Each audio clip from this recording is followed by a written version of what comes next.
What's going on, everybody? Welcome to the Recher podcast, live on this Friday, November 22nd, 2024. Everybody, I appreciate all the love and support, and for everybody for tuning in today. Make sure you follow me on all social media platforms: Facebook, YouTube, Twitch, Twitter, TikTok. I am everywhere. That blue social, the new thing. I'm on there too, at Recher, so go check me out there. Don't forget to like and subscribe my YouTube channel. We are going to be continuing to put out great content for you.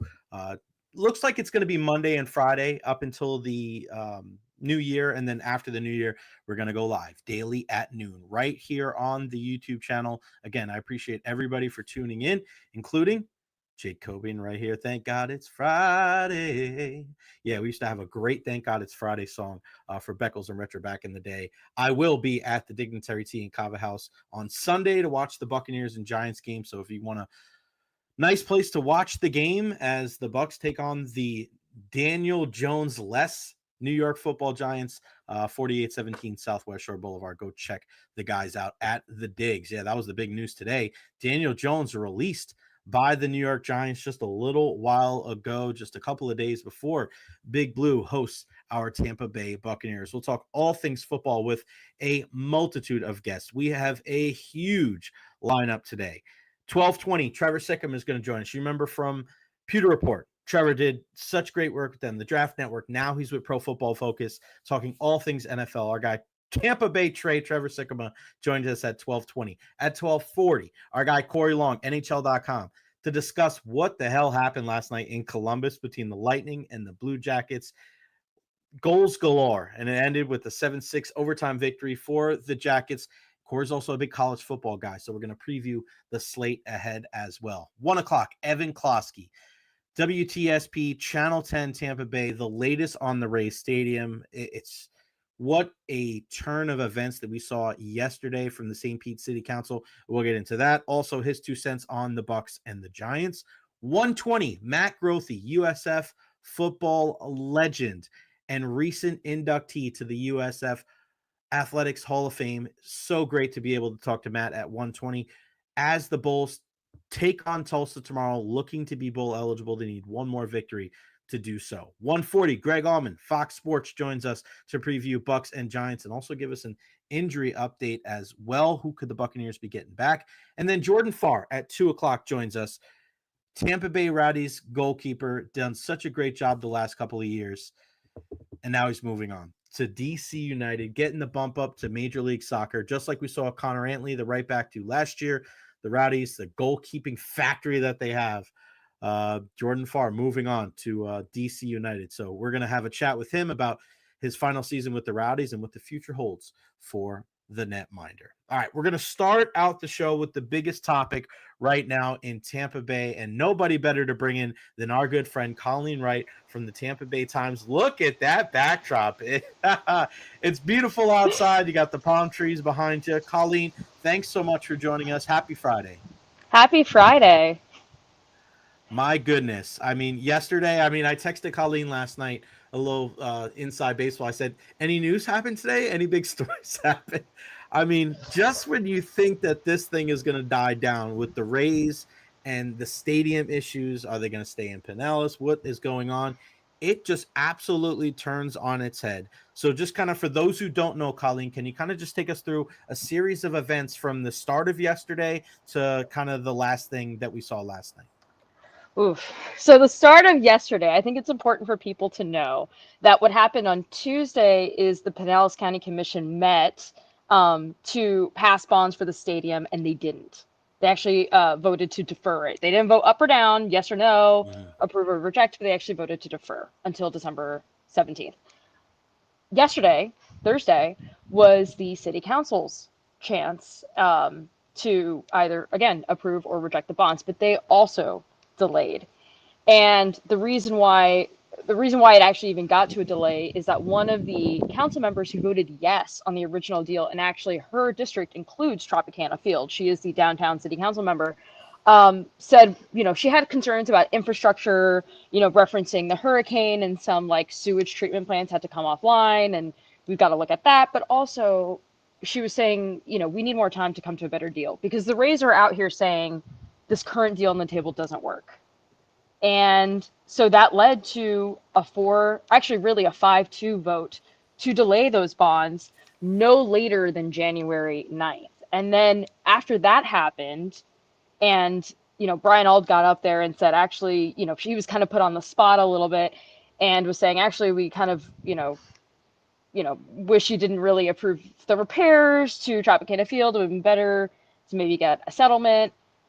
Instead, then the city council went back and actually revisited their vote on repairs to fix Tropicana Field's roof. We're talking $24 million.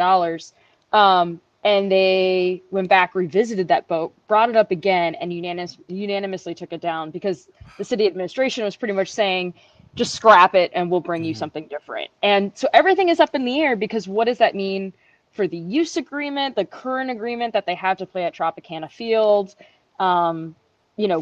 They say that they can still make repairs and they wouldn't be taken to court over being in breach of that contract. But it was said by Brandy Gabbard, who's a council member who's been in favor of the stadium deal this entire time. She was the one who brought the vote back for the repairs because she was like, I don't even know if we're going to have a deal. Right. Why are we doing this for an entity that we don't even know if we have a deal with yet? It was a cloud of confusion. The mood was not great. I mean, even city council members who have always been against this deal for reasons of they're against corporate welfare, they think it's a lopsided deal, the contract is weak, didn't feel good about it. The mood definitely turned.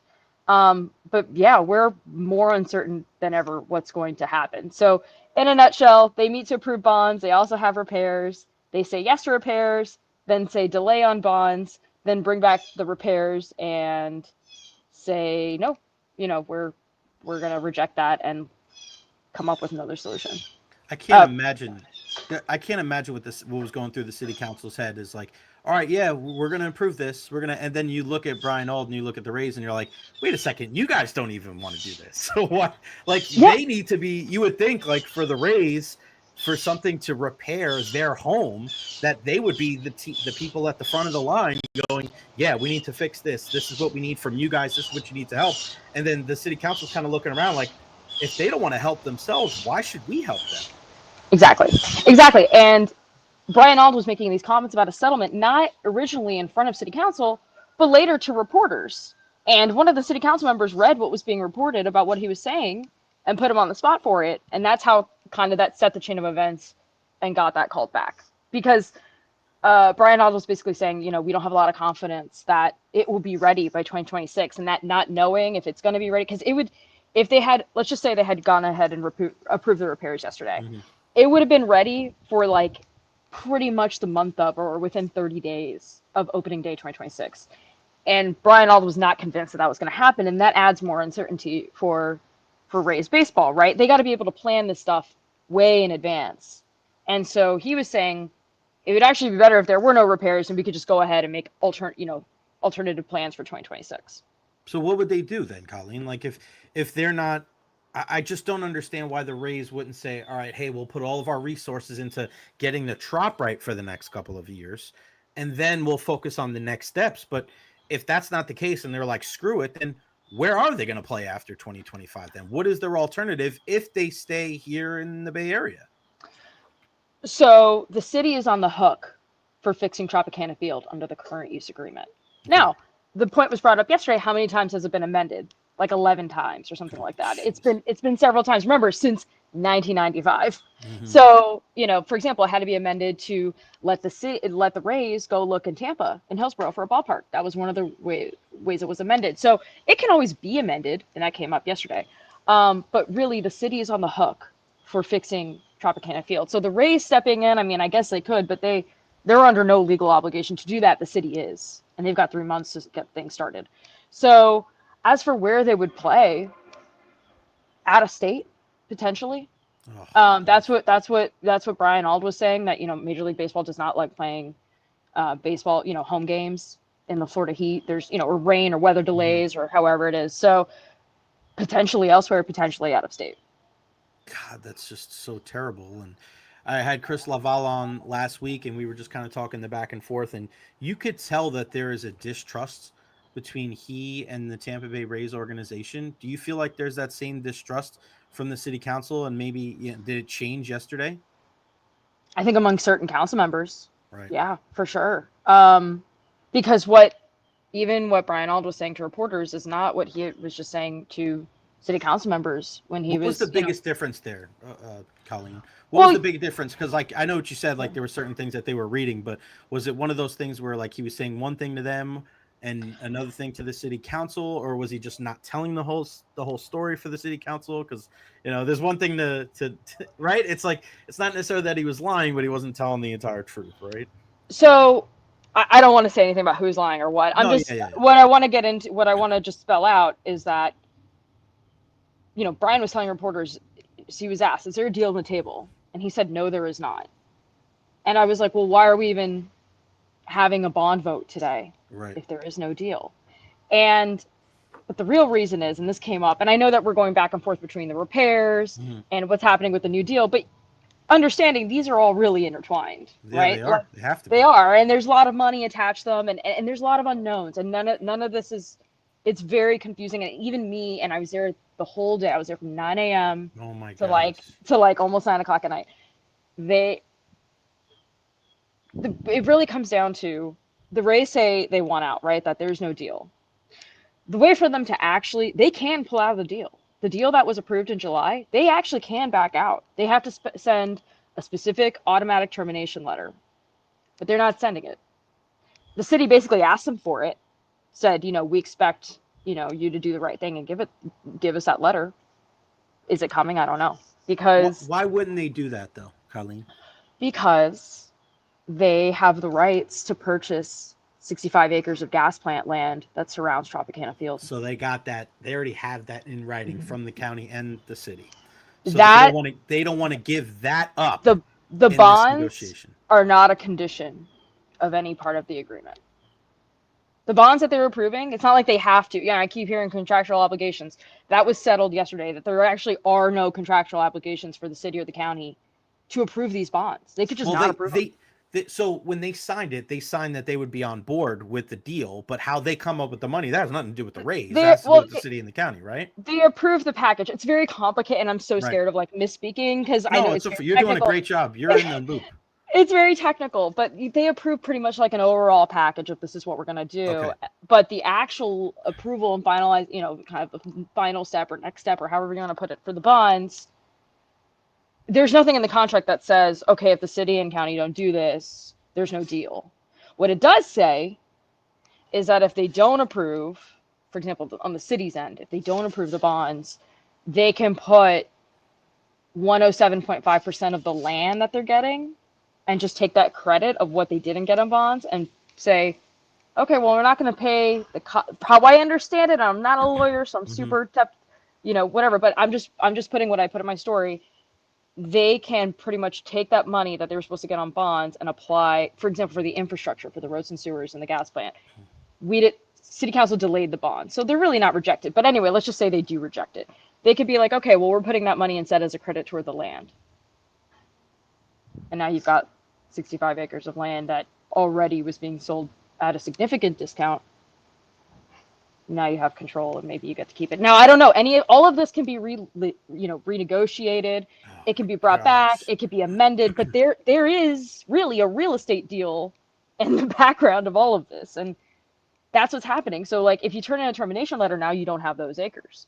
But he's doing everything. The Rays are doing everything but giving a termination letter, which would actually end it.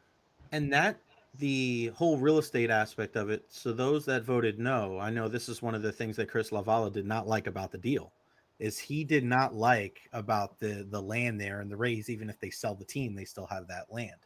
So that distrust that there is between, and let me ask you this too. They could turn around and sell the land also to other people without any verification or checks or Let me ask you this. Do you think it's a little weird, or what? Did anybody take it in a certain way that Stu wasn't there yesterday and he wasn't the guy speaking about this, or was it just accepted that the figureheads at that deal were Brian Ald? Because it's kind of hard for me to to rationalize these things, because at the end of the day, like, it's Stu, right? Stu's the guy that's signing these checks, and he's the guy that's going to control all this stuff. they're the presidents of the organization, this baseball team. But it's kind of weird because I feel like at times over the years, and including here, Brian and Matt are speaking on Stu's behalf. Is it a little strange that Stu wasn't there yesterday? And do people think that him not being present is just a sign of maybe not bad faith, but not the greatest faith? That never came up. Okay. It just never came up. I mean, Right. I never, if someone had said something, I would tell you. It never came up. There's a lot going on. There's a lot going on. And I think the city council's also, the Rays are saying they want out. The votes on the county commission maybe won't be there. Maybe someone flips. There's hope. People are, even Mayor Ken Welch, that this is his brainchild. This is all him, is holding out hope, saying there remains a path forward. So can you kiss and make up in December? I don't know. Will the Rays follow through on their agreement? Maybe. Until that letter shows up, there's a deal. But if there's no bonds, can the rest of the development go forward? It seems like it. It seems like that is the case. And I'm so hesitant to say exactly, because any of this can be renegotiated. Any of this can be amended. Everything comes into the focus, even with the current deal, with the current 1995 agreement, and with the deal that was approved in July. So if you're confused, I'm confused. Everybody's confused, and there's really not a lot of clarity. No, I'm with you, Colleen. Before I get you out of here, let me ask you, what's kind of the next step now for the deal, and when can we look to see the next chapter of this whole saga? Well, great question. City Council said, let's revisit the bonds no later than January 9th. Okay. Real quick on that. No later than January 9th. It could come at the next meeting, the next council meeting in December. It can come. There's actually 2 city council meetings in December. Perhaps it can come at one of those 2, right? Okay. If it goes until January, new city council members will be on that council. One of them has said on the record, people over baseball. Ooh. Not going to be friendly. Not super thrilled with the deal. The other one, he's more plain spoken. The guy he beat was way more. It's people, and he actually spoke at the meeting yesterday, and he was actually at the county commission on Thursday. He's very gung ho. The candidate who won, Mike Harding, is more, hey, let's take a look back and settle down. So less enthusiastic. You run into that. So you've got this January 9th date, but it could come before or after, and depending on that, that'll matter. But we know for sure December 17th, the county will meet again. The county commission will meet again.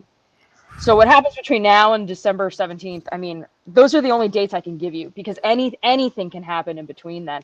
We'll also, maybe the city comes back on repairs, and they'll figure something out on repairs.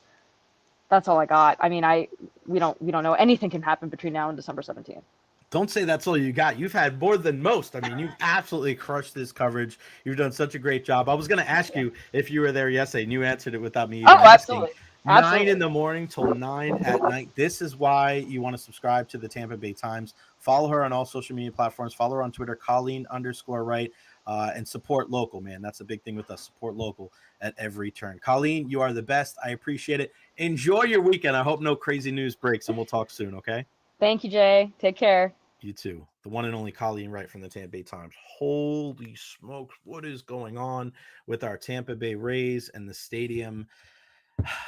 There's, you bring in these experts, and when you bring them in and they're confused, and that's not a slight to Colleen, there's just so many moving parts. And when you think about this Tampa Bay Rays stadium deal, and the county commission and the city council and the mayor, and then the Tampa Bay Rays saying, we don't have a deal on the table.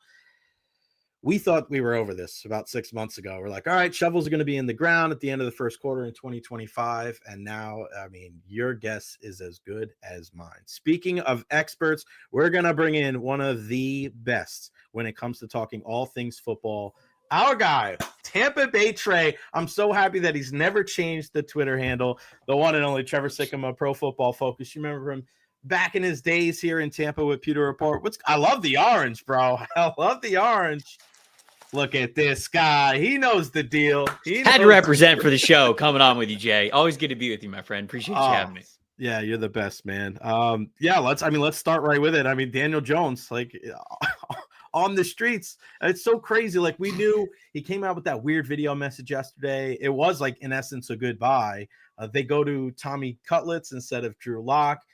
They know with that injury settlement, like we've seen this before with Russell Wilson and with Derek Carr, just kind of the next chapter. But Danny Dimes released. I mean, what do you make of that whole situation? I didn't think they were going to release him because unless there's some cap manipulation that I don't know about, which there always seems to be, I'll say that, they got a $20 million dead cap hit now with releasing him. So it's sort of a lot of money to be taking all at once. Although if they're releasing him and it's to their books this year, obviously they're going to be bad anyways. So maybe it doesn't really matter too much. And if the money doesn't go over to next year, then I guess it's not that big of a deal. But kind of shocked, obviously. You mentioned the injury settlement sort of goes into it because if he gets injured, then all of his money next year is fully guaranteed. And that would have been way worse than the dead cap that he would have had with just releasing him. It is strange, though. I mean, like, the guy's your starting quarterback one week and then he's released from the team the next. Like, it's just, it does not really happen like that very often. I know some people were freaking out about him, taking scout team safety reps. That normally happens when you're QB3. You just don't have enough players in practice. And so somebody's got to fill in somewhere. You don't really take any sort of contact when you're a scout team safety. So Baker was doing that in Carolina. Wasn't he doing that stuff in Carolina too? Who was doing that in Carolina? Baker. I think Baker was doing that in Carolina. Yeah. And there have been like plenty of other quarterbacks in the past who have had to do that. And again, like it's not, I think people have been like, oh, they're moving him to safety. Okay. They're not moving him to safety. It's just kind of like what you have to do. But it does present some interesting opportunities because I think some team, they're not going to pick him up off waivers because then you'd have to take on his contract. So they're going to let him go off of waivers and then he's going to be sort of free to sign wherever he wants. And I mean, if you wanted to start it right away, Dallas would be objectively hilarious because they still have to play the Giants this season. So, having Daniel Jones be the best starting quarterback on your team and then playing against the Giants, I mean, that if Jerry Jones wants to sell tickets and wants to, be the talk of the town still, that would happen. He's probably QB1 with the Raiders if the Raiders wanted to sign him. Then you get into some other sort of interesting elements like does Sean Payton sign him with the Broncos to sort of like be the Taysom Hill guy, right? Like he had when he was in New Orleans, and Daniel Jones isn't as athletic as Taysom Hill, but some sort of package play stuff like that, where he's mainly a wildcat quarterback, but he's also a little bit of a threat to pass. We're seeing that with Justin Fields right now with how the Steelers are using him. So a couple of different avenues, but those are a couple of the teams that kind of come to my mind when I think of where we could see Daniel Jones next. Yeah, it's kind of funny. We watched that last night in that game with the Browns and the Steelers, right? You saw they even put Dorian Thompson-Robinson in there, like, oh, let's get DTR some snaps too in the snow. So you're seeing more of these teams. Remember years ago, it was like, I don't want to use two quarterbacks. What is it going to mean for the psyche of my starter? And now teams are like, yeah, just throw, Taysom Hill or throw any of these other running quarterbacks in there. How great was that game last night? I mean, that's football. Give me the snow. Give me Jameis. Like, people are like, oh, he's going to throw a pick. I don't care. That's part of the allure of Jameis Winston. You don't know what the hell is going on. And then he's making snow angels and throwing snowballs at Richard Sherman and Ryan Fitzpatrick. And I mean, that was Jameis in a nutshell last night, wasn't it? It was a camaraderie game, honestly. Like anybody who's ever played sports before knows that, like, even if it was at a middle school or high school level, right? I played like intramurals in college, but even like going to college, like if you played intramurals in college, if you played outdoor sports in any way, shape, or form, whenever the weather plays a factor, like whether it's really windy, maybe it's rainy. Obviously, if you played sports in Florida, which I did growing up, I mean, like anytime that it's rain, anytime that you're playing through the rain, obviously if you're up north, anytime you're playing through the snow or anything, if there's weather involved, you just have this like focus and like feeling about like wanting to play your best. And you watch the first half of that football game last night kind of sucked. I mean, it was boring. It was just like a really boring football game. And then the second half, when it just started pouring snow, blizzard out there, you could tell every run that was more than like 3 or 4 yards, whole team's getting hyped. Offensive line's pumped, the running backs pumped, the sidelines are pumped. A couple of those Jameis passes to Jerry Jeudy, they were like 6-yard passes, but Jeudy gets up and he's absolutely pumped, and the whole rest of the sideline's going nuts, and it's like a 6-yard pass. And so, I know a lot of people say like, oh, that's real football weather. Honestly, that's just like sports. Yeah. If you play in any weather position where it's different than just sunny, you're just like, it's such a like you and your teammates, you band together, you get closer, you hype each other up, and you're just like, yeah, we're going to win this game where the elements are against us, if you will. So that was what made the second half of last night so much fun, is because I've been there before. I've never played in the snow, but I can remember many times growing up just south of Tampa, playing through the rain, playing soccer or football in the rain or whatever it is. And you have this feeling that you want to play your best against the elements. And I think we saw that last night. Yeah, and it brings you back to being a kid, like you said. That's what these guys, you're playing a kid's game, the game you grew up playing and you love so much. And I'm glad you brought up the Jerry Jeudy, because these out passes that just like they took forever throughout the air, and it was like a 6-yard gain, and Judy's getting up freaking out. Like, I loved it. That was football at its best. We're hoping for football at its best coming up on Sunday for the Giants. For the Bucs against the Giants. Some injuries. It looks like Mike Evans is going to come back. Somehow Tristan Wirfs looks like he could possibly play. Zion McCollum returned to practice today. We know what their record is, Trev, and we also know what the schedule is looking like going forward. What's your whole thought process on the Buccaneers, on what they can do down the stretch to try to make a run at this thing and make the postseason?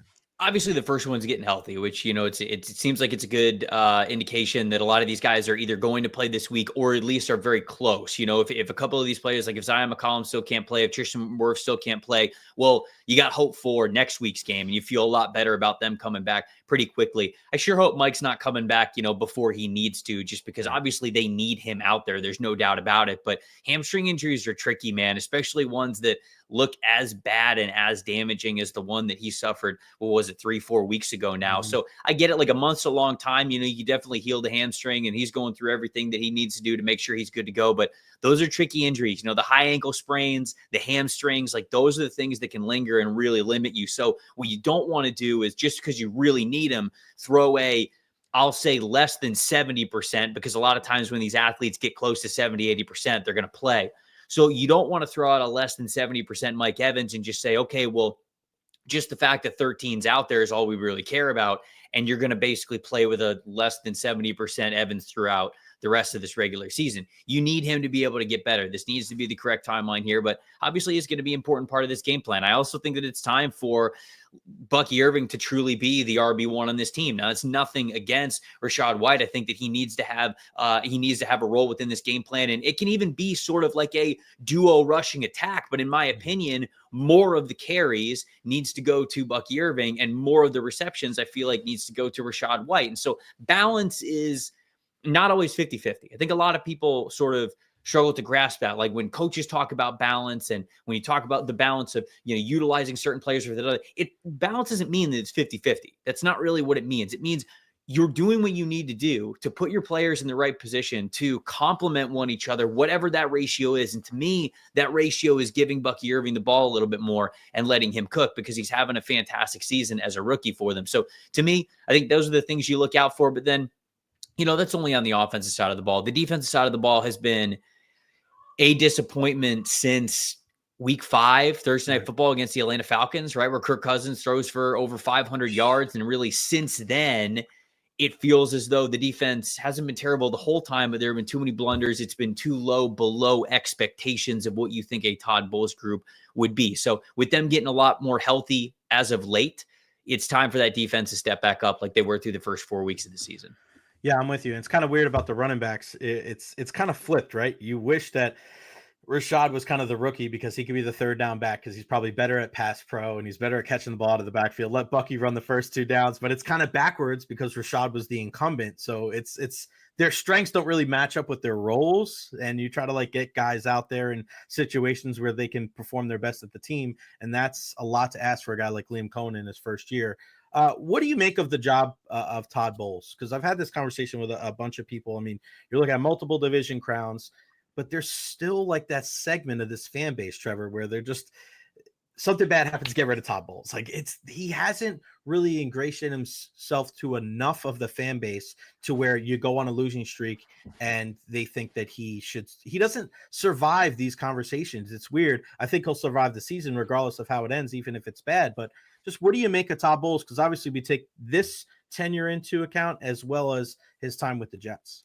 Yeah, I think there's a lot of things that sort of go into play here. One, I don't think they're going to fire him during the season. So anybody's like, oh, if the Bucs have another bad defensive performance, and people go like, oh, you got to fire Bowles tomorrow, it's just not going to happen. That's not really their style. That's not really how they go through things. So he is going to, like you said, get the rest of this season. And look, I don't think that Bowles is the worst head coach in the National Football League. I don't. But, I tweeted this. I can't remember if it was 3 to 4 weeks ago. I can't remember even exactly which game it was. But, sort of looking at the trends of Bowles and, whether it's the timeout managements or certain play calls or when to go for it and things like that, a head coach needs to be progressive in this regard.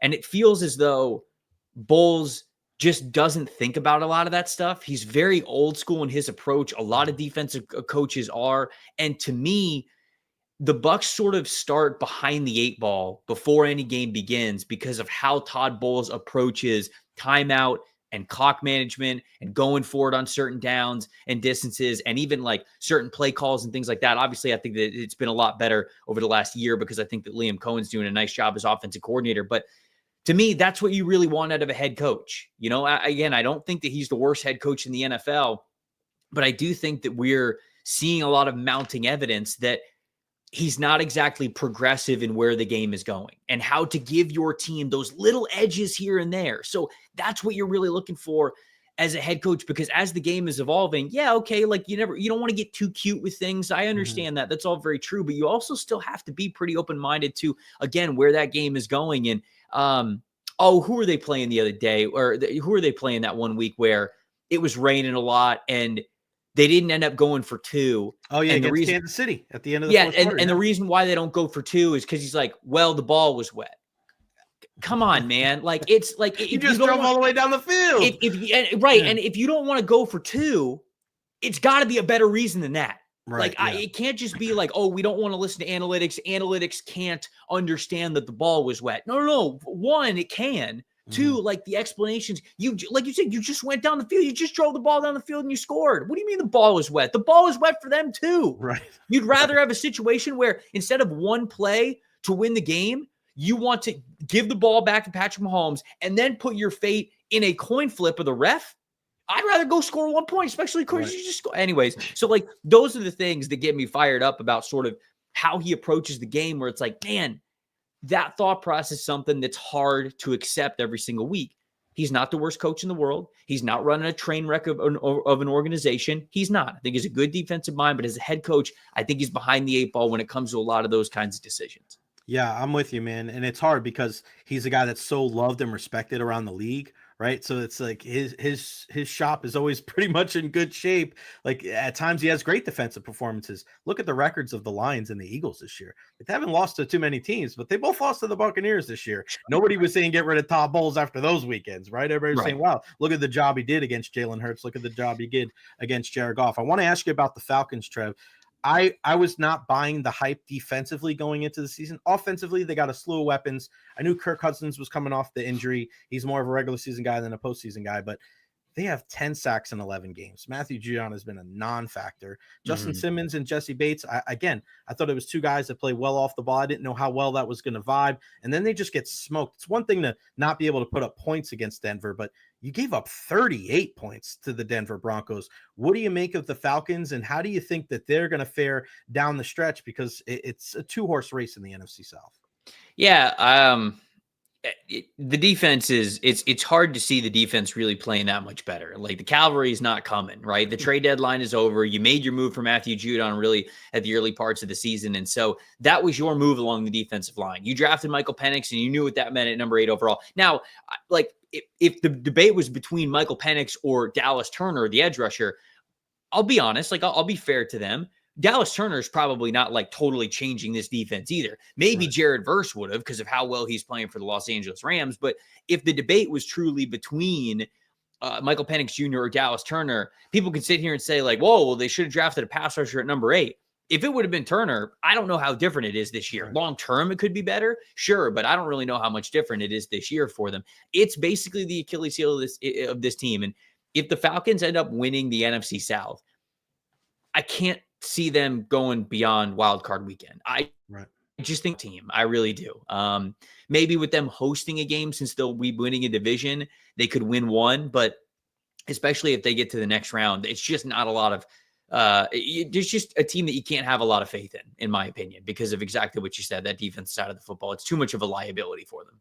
Trev, before I let you go, I got to ask you this. I know everybody talks football with you, but I know you're a big Lightning fan. seeing Steven Stamkos return to Amalie Arena, brother, in the building, it was super emotional. I got a chance to talk to him, and he was just like kind of looking around. But you being a big Lightning fan being a big Stammer fan, to be able to see him come back, I mean, that had to be cool to watch even from afar. It was really cool. Obviously, Julien Brisebois, the general manager, he's trying to do what's best for the team. And very clearly, they sort of had a long-term plan that they were sticking with. And Steven Stamkos wasn't really into those plans. And this is the decisions that general managers make. It's hard when it's a hometown hero, right? Yeah. It's hard when somebody who you thought was going to go wire to wire in a potentially Hall of Fame career. At the beginning of it, you thought that it had that sort of potential, and to see it, one more contract, and he'll never have to wear a jersey that's not a Tampa Bay Lightning jersey. It's a really cool story. It doesn't get to happen a lot in sports, and you're lucky when it does, right? I mean, Derek Brooks is the guy that I think of where it's just like, man, wire to wire. It's just a Tampa Bay Buccaneer, Hall of Famer through and through. Ronnie Barber, obviously, the same way as well. And there are some Tampa sports legends that has been the case. And we thought that we were going to have another one with Steven Stamkos. And it was really cool, I think, everything that the Tampa Bay Lightning did to kind of welcome him back. And obviously the tribute video was awesome and everything. But it's tough to see him playing for another team. There's no doubt about it. But it was really cool, the reception that he had. And what just happened recently? Wasn't it Vasi? Did Vasi get his 300th win? Is that what it was? 300th win for Vasi, yep. And Steven Stamkos was like a part of the video tribute. They got him to be a part of the video tribute. And so it sucks, man. When we say that when we say that sports are a business, a lot of things go into it, and this is the really unfortunate part of that, because I think Steven really wanted to be back in Tampa Bay, but the fact of the matter is that he's setting himself and his family and his kids and his grandkids and everything up really well by signing another extremely lucrative contract with the Nashville Predators. So if it was all equal, I think he would have been back in Tampa Bay, but unfortunately that's just not how sports work. So at least it's cool to see him still involved with things and obviously being part of player tribute videos and all that good stuff. No one can ever take away from us the goal that he scored in the Stanley Cup playoffs, coming back and everything. It's one of the greatest moments in Tampa sports history. And because of that, Steven Stamkos will forever be a Bolt, no matter where he plays from here on out. And I joked with him too, man, maybe you can move into Ryan McDonough's house. He's like, yeah, maybe I'll look into it. He actually did. Him and his family didn't have to look for anywhere. He moved right into Ryan McDonough's house, right across the street from Philip Forsberg. And I still waiting on my 10% for that finder's fee, Steven Stamkos. Trev, let everybody know where they can find you. I know you're doing so many things, and including a podcast with our good friend Carmen Vitale too. That's awesome. Sure. Yeah. Pro Football Focus, doing all of the NFL content over there. We got a grades release show we do on Monday. We do, some trenchy shows, some quarterback shows. We do a rookie show with John Ledyard, who I know a lot of your listeners know from his days with Pewter Report as well. And then, yes, Carmen Vitale and I preview every single game around the NFL on Wednesdays on the PFF YouTube channel, but that's basically where you can find everything. You're the man. Give our love to your better half and the dog and everybody over there. Continue to make us here in the Tampa Bay area very, very proud. I appreciate your time, my brother. Have a great weekend. We'll talk to you soon. Appreciate it, Jay. Anytime, my friend.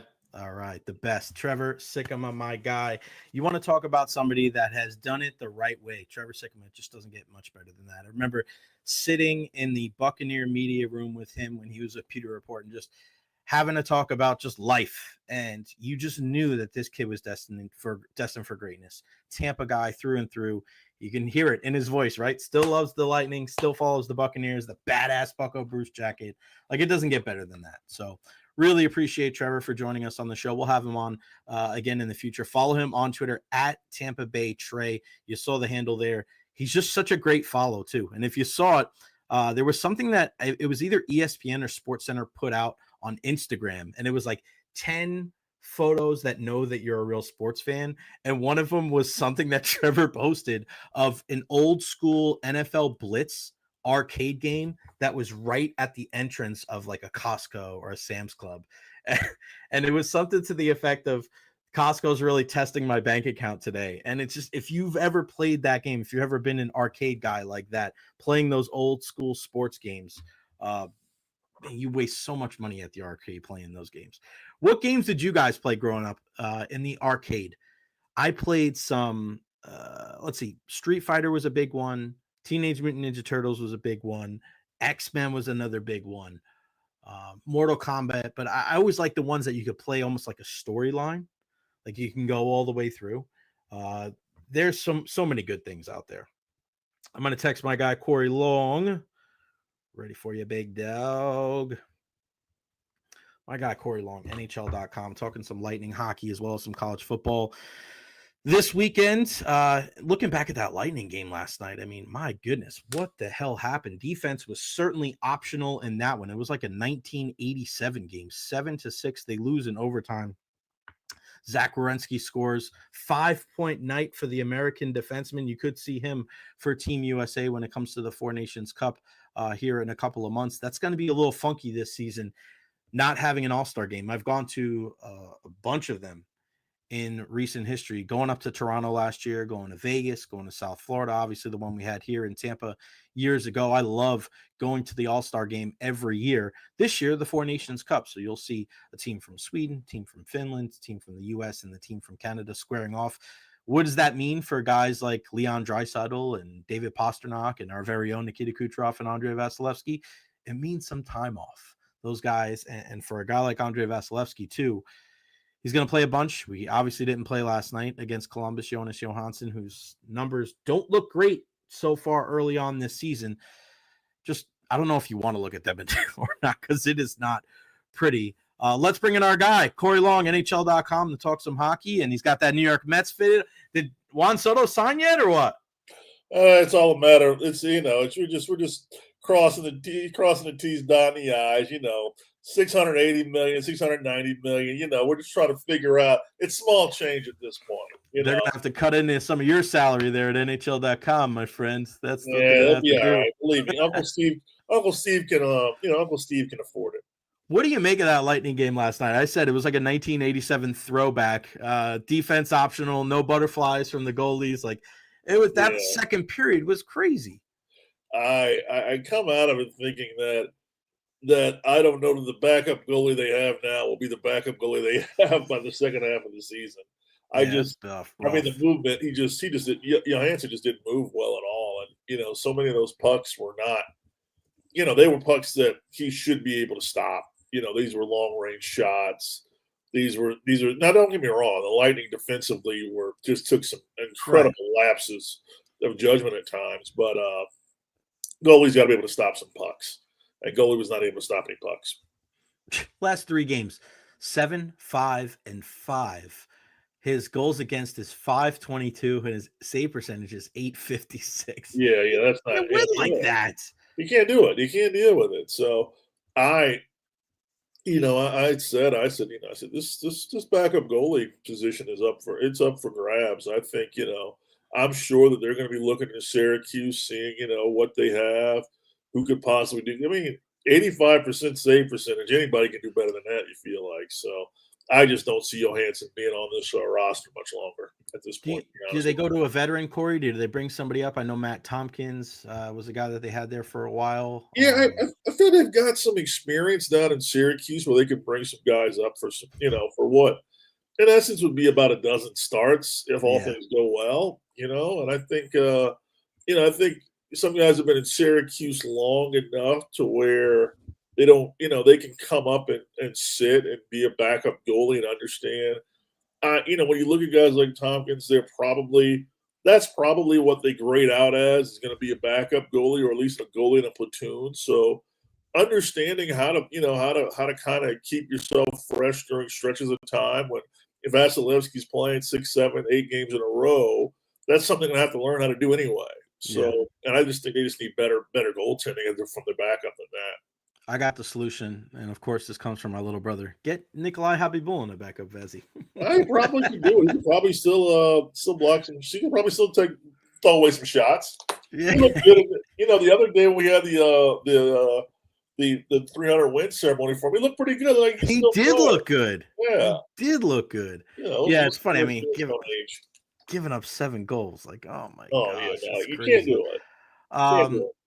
So, like, your thoughts on like the Lightning over the last week or so? I mean, I feel like defensively they kind of locked in aside from last night, but it seems like they're really kind of finding their stride a little bit with the roster that they have here in 2024. Yeah, 5-game point streak. They've got to get a shutout in there, some wins in there. Not a point. Obviously you see how big Pointer is when he's back in the game. He had 2 goals the other night, a goal last night. He's just, you just don't have. 50 goal scorers just don't grow on trees. Right. What was that? There was just a backup music song. I had to turn it off. Oh, okay. I want to give you. We need to really start working on getting some intro music, some WWE intro music. How great would that be? All right, we can do that. Yeah. Yeah. So, pointer back in, it really the top six is a dynamic group. They really are. When they get all working together, they are a dynamic group. So, would you like to see some more scoring from the third line? Sure, but in today's hockey, you got to develop that. Connor, Geeky hopefully continues to. He gets a goal last night. He's got a very good shot as he starts to get more comfortable, in the league. I think he'll be that guy that can come up there and maybe give you some, maybe give you some more scoring in the middle six. Yeah, I love that. I think the kid's tough. He looks big. He looks like a big guy. He's only going to get bigger, man. He's got some bigger, good hands. Yeah, he gives him a different profile. Where I don't know if there's any guys on their team that really give you what he can give you, and I wouldn't be surprised if they put more on his plate as the year goes by. But you're right. I'm glad to see Braden Point back. I like some of the new guys. I really like what I've seen from JJ Moser so far. He's fit in very seamlessly with Victor Hedman.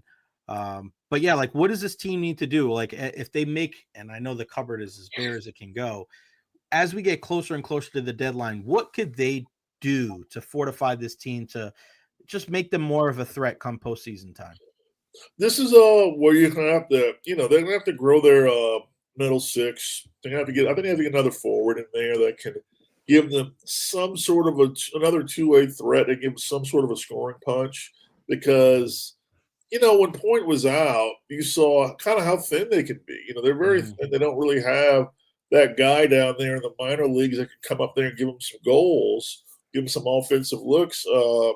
Goncalves did the best he could. And I thought he played pretty well for the most part, but you need a little bit more of a natural scorer. So I could see them trying to see what's out there, trying to get the good thing about Julian Brisebois is he's really good at getting bargains. You find somebody that's end of a contract, maybe get in a situation last year with somebody like Duclair who's not very good defensively, but they needed goals, they needed scoring, and he provided that. So, can he find kind of a two-way player that's leaning a little bit more to the offense to help out that middle sixth, especially that third line? We'll see. He's gonna keep his eyes open, and they've got a little bit of financial wiggle room this year, which they haven't always had. So, it's possible. I want to talk some college football with you too, yes. Corey. Let's talk some Florida Gators. I mean, they're playing Ole Miss this weekend. They host the Rebels there at the Swamp.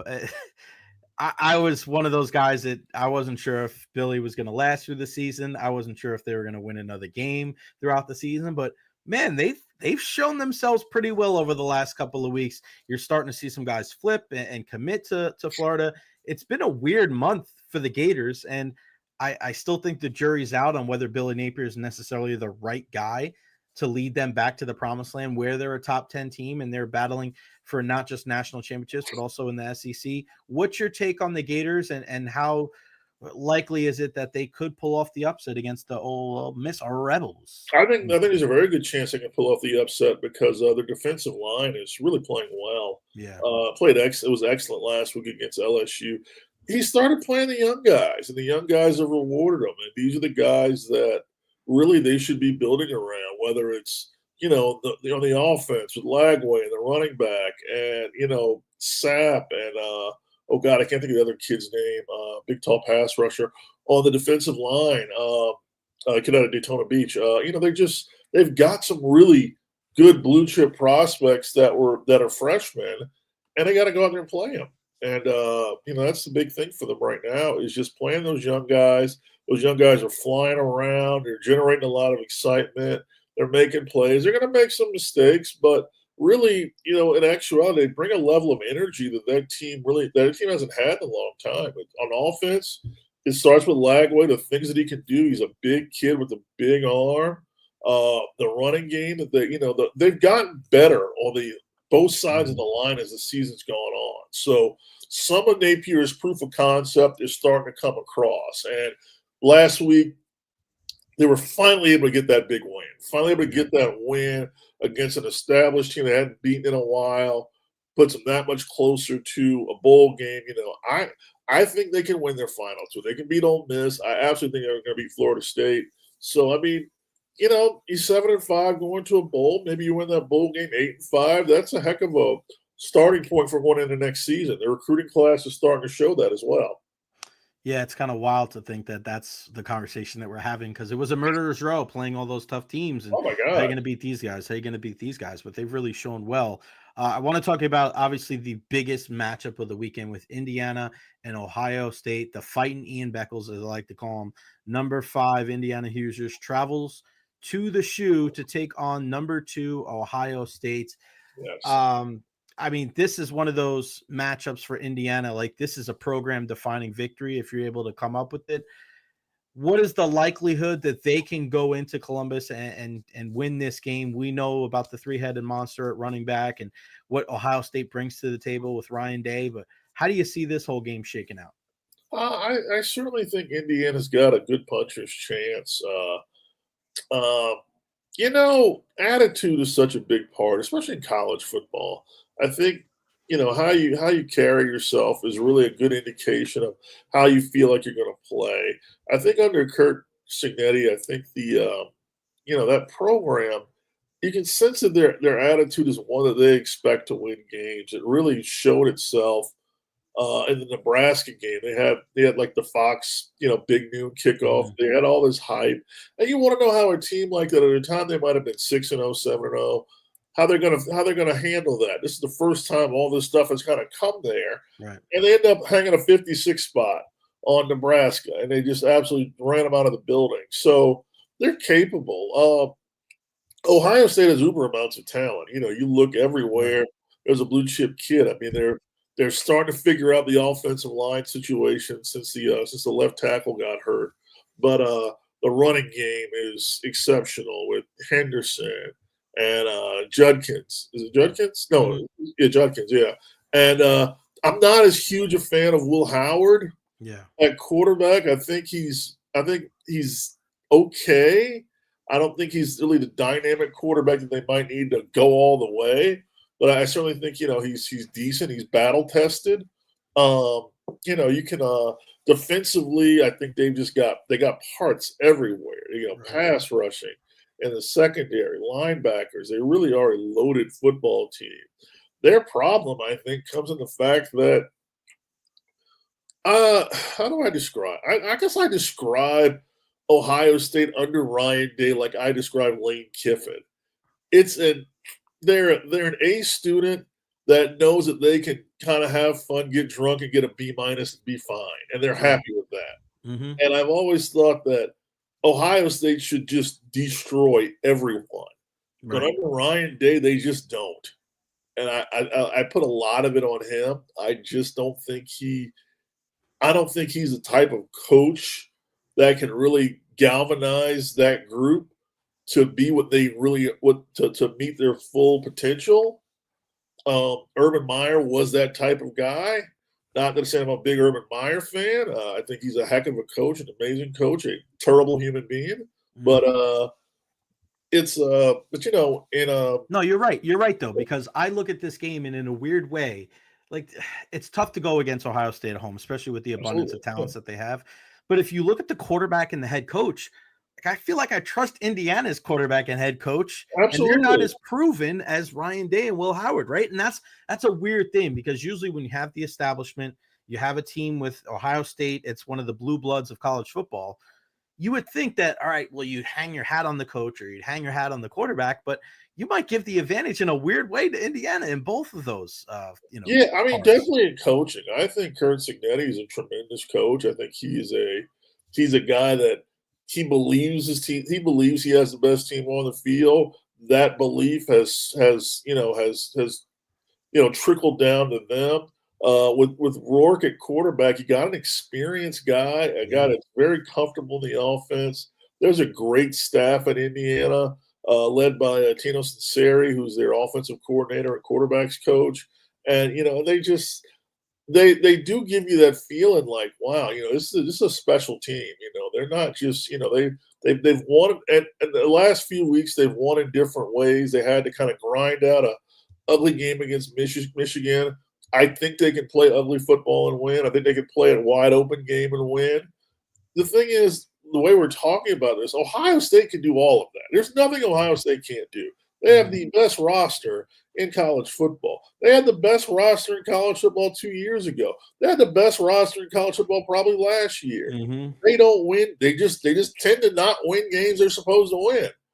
And until they win those games, it's just hard to really trust them to go through like they're supposed to go through. And it's they've already lost to Oregon. They're going to make the playoff. There's no way around it. They can lose. They can lose tomorrow. They're going to make the playoff regardless. You think so? You think if they lose to Indiana, they'll make the playoff? Yeah, there's four. There's 4 Big Ten teams that are going to get in. It's going to be Penn State, Indiana, Ohio State, and Oregon. And you can pretty much, if things go they're supposed to, you can pretty much put together the playoff. It'll be the Big 12 champion, the ACC champion, Notre Dame, 4 from the Big 10, Boise State, and 4 from the SEC. And which 4 from the SEC you don't know because it's a dog fight right now. You assume Texas is definitely kind of close to end, but after that, it's just everybody else has 2 losses in the conference. But the way the Big 10 set up, it's so top heavy this year. It's literally those 4 teams, and just everybody else is 3 games below them. Do you think that so you still think Indiana's going to get in even if they lose to Ohio State, regardless of the margin of victory? Yeah, you're not going to take a team win 10, 11 games. You're going to leave them out. For what? So you can throw in for who exactly you're going to put them in for. So it's just the way the Big Ten was set up this year. Those 4 teams, those 4 top teams, didn't all play each other. They all played one of those guys. So they were able to really boost up some pretty big records. And the rest of the conference is very packed in sort of a 4 to 8 win group. Like there's Minnesota and Iowa and Wisconsin, and they're all like the same. They're all like the same exact group. So yeah, I think Indiana's going to get in. I think a lot of that is politics too. It is. Here's the thing: they start leaving out an 11-win Big Ten team. The Big Ten might decide they don't want to do this anymore. They don't have to. They're the only conference that does not have any obligation to ESPN. They've made $1 billion on TV contracts without the worldwide leader getting involved. So they can say, you know what, go have your thing. Yeah, we'll do our thing. Yeah, we'll go convince another conference like the Big 12 to join on our TV deals. We'll just take the Rose Bowl back and we'll have an AFL, NFL sort of thing. Corey, you're thinking ahead, brother. That's why you're one of the smartest guys in the game. Follow him on all social media platforms at Corey Long. Corey, I appreciate you, brother. Have a great weekend, and we'll touch base next week. You're the best. Appreciate you too, my man. You take care. Thanks, buddy. The one and only Corey Long. He's one of the smartest people that I work alongside. He's just an awesome guy inside and out. Knows a little bit about everything. Big wrestling fan too, UFC, boxing. It just doesn't get better than our guy, Corey Long. Again, follow him on all social media platforms at Corey Long. Follow me at Recher on everywhere: Facebook, YouTube, Twitch, Twitter, TikTok. Make sure you like and subscribe to the YouTube channel here. One of the biggest stories, if not the biggest story here in the Tampa Bay area, is what the hell is going on with this Rays Stadium situation. And one guy who's been all over it is our guy, Evan Closky, WTSP, Channel 10, Tampa Bay. What's going on, EC? You're finally home? Because I know you and Aaron Parsegan have done such a great job of covering this from every angle, man. How is it to wake up and not talk a little bit of the Rays Stadium until you jump on with me at 1 p.m. today? Yeah, it's funny. I was telling my wife, I'm like, I'm so exhausted this week.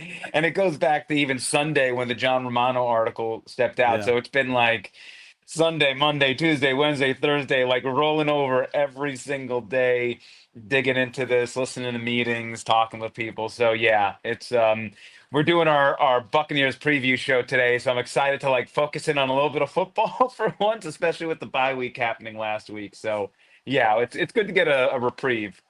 Make sure you check out everything that's going on with Evan and our guy David Shealy over there at Channel 10. Always doing some new intricate ways to look at sports. They're really going above and beyond So really, some of the best thing that we're going to have here locally on TV is with Evan and David. So definitely Thank you follow for them that. on all social media platforms.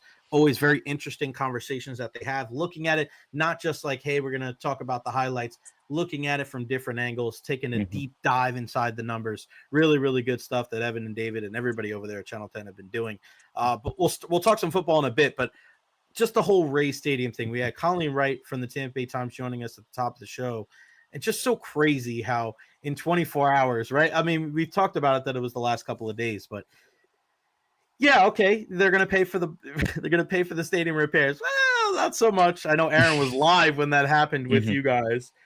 It's just it's so crazy. That was this is where that we're was a crazy at. situation, by the way. A little behind the curtain. Yeah, give Because it to us. Give it to us. Yeah, I'm listening to I'm watching and listening to the city council meeting from from my desk. We're rolling on everything, and I'm going back to our producer, and I'm saying, hey, like they're revoting to revote. And she's like, how am I supposed to explain that to Aaron? Aaron's about to go live in a few minutes. Oh I my was like, God. just tell them that they're revoting and the Tropicana field repairs might not happen.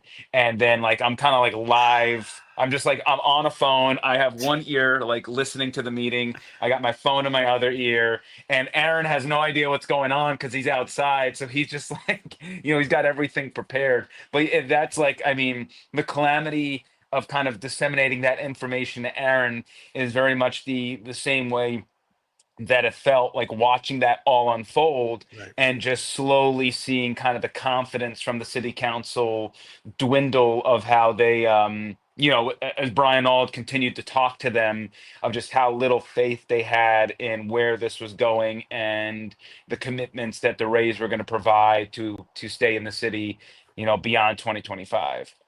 Yeah, and I wanted to get your opinion on that, Evan, is like where do the Rays think they're playing after 2025? If they're talking about yanking this deal, and of course, the whole reason why they're talking about this deal, they want that real estate. Like, to me, that's the big thing. The Rays got it in writing from both the city and the county, like, oh, you're on board. We're going to get all this real estate, not just the stadium. Like, it's going to be tough for them to like let that go. So even if they come up with a different arrangement, that's going to be in there because they feel like that is just going to be just as important, if not more important, than the stadium. Because even if they sell it, right, they still have that, in their grasp. But if that's the case, after all this posturing and all this back and forth over the last couple of days, we know where they're going to play in 2025. All right, let's say they don't have a deal in place. They don't fix the roof at Tropicana Field. Where the hell do the Rays think they're going to play in 2026? Yeah, it's not going to be in the Tampa Bay area, I'll tell you that. And that's really what kind of the messaging seems like. It was interesting in those conversations, and where I thought it was turning is that, they said, yes, we're going to move ahead, repair the trop seal, the roof, and we're going to try to make this thing happen in 2026 and do the best that we can. Now, before even Brian Auld said what he said about, hey, like, we don't believe this is going to happen in 2026, even in a best case scenario. Richie Floyd mentioned that before. So this isn't even like a Rays kind of spin zone type of thing of where they didn't want the roof to be repaired so they can file for damages and all that stuff. And I'm sure that's very important to them and they want to do all that stuff as well. But I think from just somebody who's also in a dissenting opinion, somebody who had experience in kind of the builds and whatnot, also was very skeptical of the timeline of how this was going to happen and how narrow it was going to be to make sure that they were ready for 2026 opening day. So the Rays were concerned because it's like, well, we don't know if this will be done in 2026, which means that you guys are trying to fit this timeline, which means you might have to pour more money into the trop to try to fit the 2026 timeline. And on our end, we also have to think of a relocation plan, which is a problematic because now we got to worry about one place over here while also being tethered to you guys potentially in 2026, but that might not happen. And maybe we have to spend half a season here and a half a season with you. And it just, they want certainty. So that's what the Rays want. The Rays want certainty moving forward. They don't want to create a million contingency plans. So that's really the big thing for them in that process was like, please kill the roof for 2026 so that we can move forward and relocate, because it's not going to be in Tampa for 2025, for 2026. They are not going to continuously play in Steinbrenner Field. They're concerned about the weather. They're concerned about the capacity. They want to try to maximize revenues wherever they can. And that will sort of be where things move forward from that point. And I imagine we're going to start hearing names for relocation a lot sooner than later. As far as like Nashville and places like that, possibly. Yeah, all that stuff. I think Vegas. everything's kind of in play at this point. And yeah, they just need a better venue, a bigger venue, and a city with that maybe can provide some interest in the short term while they figure out the long term path. But would that move be a temporary move or a permanent move? Like, is there a way for, like, let's say they played 2025 in Tampa. Did they go to Raleigh, right, for a couple years, right, for 2 years, and then come back to the Bay Area? Or do you think if they leave, they're gone? Yeah, I mean, I think that there's multiple paths, which is why it's so tough to, the number one thing that I always tell people is a lot of people look for answers of what's going to happen next, and the problem is every reaction has a different action. And there are so many people out there that want to say like, oh, like this is the next thing that's going to happen. It's like, it is so impossible to know that, because at this point the issue is, like, let's say they relocate in 2026 and it is to a Raleigh or a Nashville, and then a group of investors from Tampa want to buy Stu's team. Well, at that point, they might relocate to a different area while a Tampa stadium is built, right? And so it could be a temporary move, but Major League Baseball could also be testing the waters in a certain market to see if the interest is there. And they might say, okay, well, we gave you the Rays for a few years. Things look pretty good. That might drum up some interest from local leaders. That might drum up some interest from buyers for an expansion team. And you got a little taste of baseball for a couple of years. We're going to get you your own team in 5 years down the road as we start building a stadium over here. So it doesn't necessarily have to be maybe the Rays, but I do imagine that where they relocate is going to be in an area where Major League Baseball is interested in going. So whether that's the Rays specifically or another team, I'm not 100% sure, but I would guess that they're going to go into an area where Major League Baseball is interested in expanding one way or another. Yeah, I know that Major League Baseball doesn't want to relocate teams. They would expand to like our guy Craig, who has been tuned in to Vegas, baby, or like Raleigh or Nashville, something like that. But yeah, it just sucks that it has come down to all this. And I wanted to ask you from your perspective, because I had Chris Latvala, county commissioner, on with me earlier this week, and you kind of hear it with some of the city council members now. It seems like there's a lot of distrust between the city and the county and the Rays organization as a whole. I didn't hear from them, and the whole thing with Brian All being brought almost to the city council because he's saying something different to the local media there rather than what he's saying to the city council members. Do you think it's a big deal that Stu's not there and not involved with this? Because to me, it's like Brian and Matt are speaking on behalf of Stu Sternberg. Where do you think the level of trust is with the Rays and our city and county officials? And where do you think their thoughts are when it comes to Stu not being kind of directly involved in this? Yeah, when it comes down to Stu, I mean, Stu is going to stew. I say this with a grain of salt because they know exactly what they signed up for. They know exactly who they're working for. But Brian and Matt have to typically clean up the PR mess sometimes for Stu. Right. Stu has never been one that really has nailed the messaging ever. Every time he steps in front of a microphone, there's something or gives a quote. There's something that usually comes back to boomerang, and then Matt and Brian are there to kind of disseminate the message in clear rationale. Right. And with the letter that was sent to the county, I think that was not a good move. It didn't work out the way that it was intended. And, it's interesting to me that Brian goes up in front of the city council and he says, I thought the letter made it clear that the deal was dead on our end. I thought Stu's comments made it clear. It's like, no. Clarity is saying the deal is dead on our end and sending in a termination notice. That is clarity in dissemination of information. That's not what they're doing. They're dancing around things. We're saying we're loyal to Tampa Bay. They're not loyal to Pinellas County. They're not loyal to the city of St. Petersburg. They're not saying those things. They're broad, and they're doing things in broad ways because they know they have to do it. And yeah, trust is not there. It hasn't been there for a long time. They've tried their best. I mean, city leaders, Brian, Matt, Stu, they've all done what they can, but this isn't the first time that a city council or a mayor or who in the past has had problems with the way that the Rays and Stu have done business. And by all accounts, from people that I talk to who do business with the Rays, they think they're an amazing partner and that they're very transparent in a lot of ways. So it's just really on this issue of getting the stadium is where they play hardball. And I think the line that I've always heard is that the Rays love the flirt, but they never like to settle down. And that's just kind of how they've come across when it comes to this. And I think that the Rays as an organization are extremely smart people.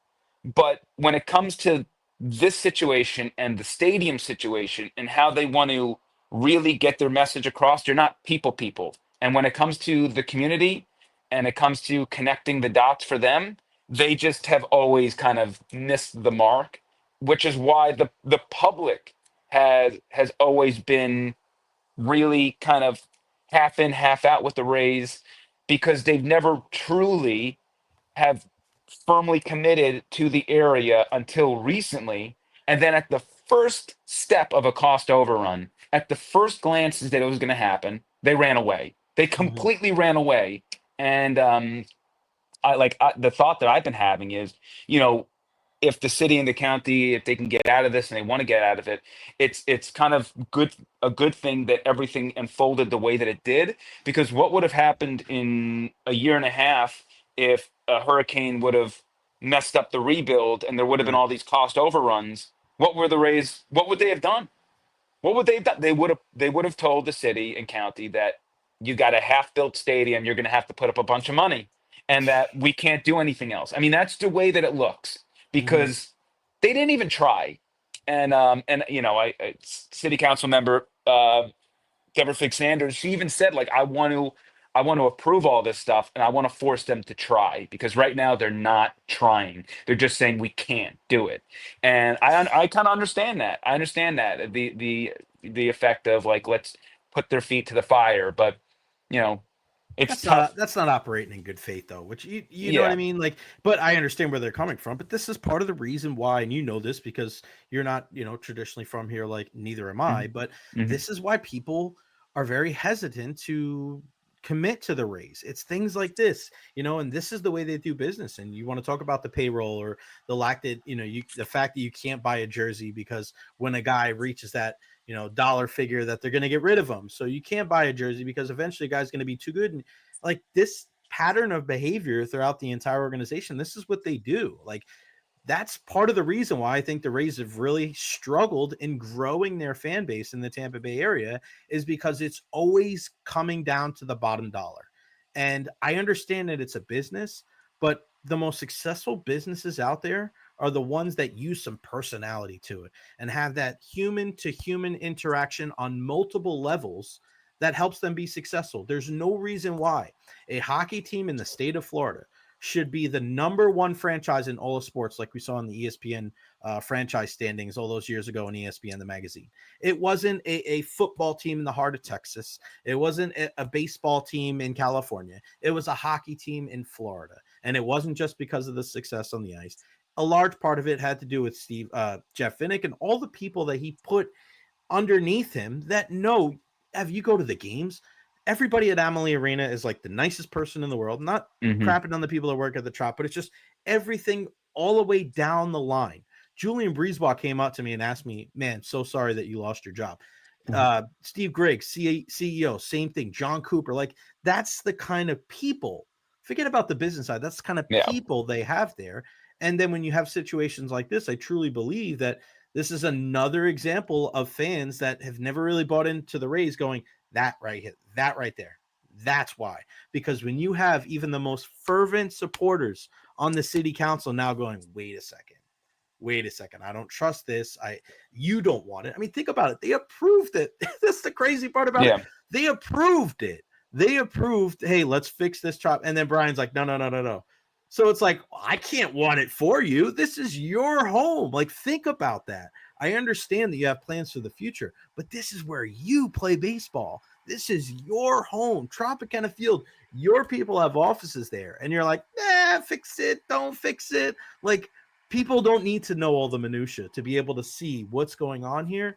It's a tough putt. So where do you see like the next step happening? What do you think that, like, what's the next chapter in this episode? It's a great question. And this is where we get right back to the hypothetical game, which is where we've been for 15 some odd years in the stadium saga. And I just want to quickly just add to your point, there is there is a reason why the Lightning are who they are now. And if you go back to before Vinnick, the Lightning were a different organization then too. And there's a difference between someone saying we're putting roots here, we're building this thing, and of course winning helps, but the Rays have done a lot of winning, and there's a reason why it hasn't had the connective tissue.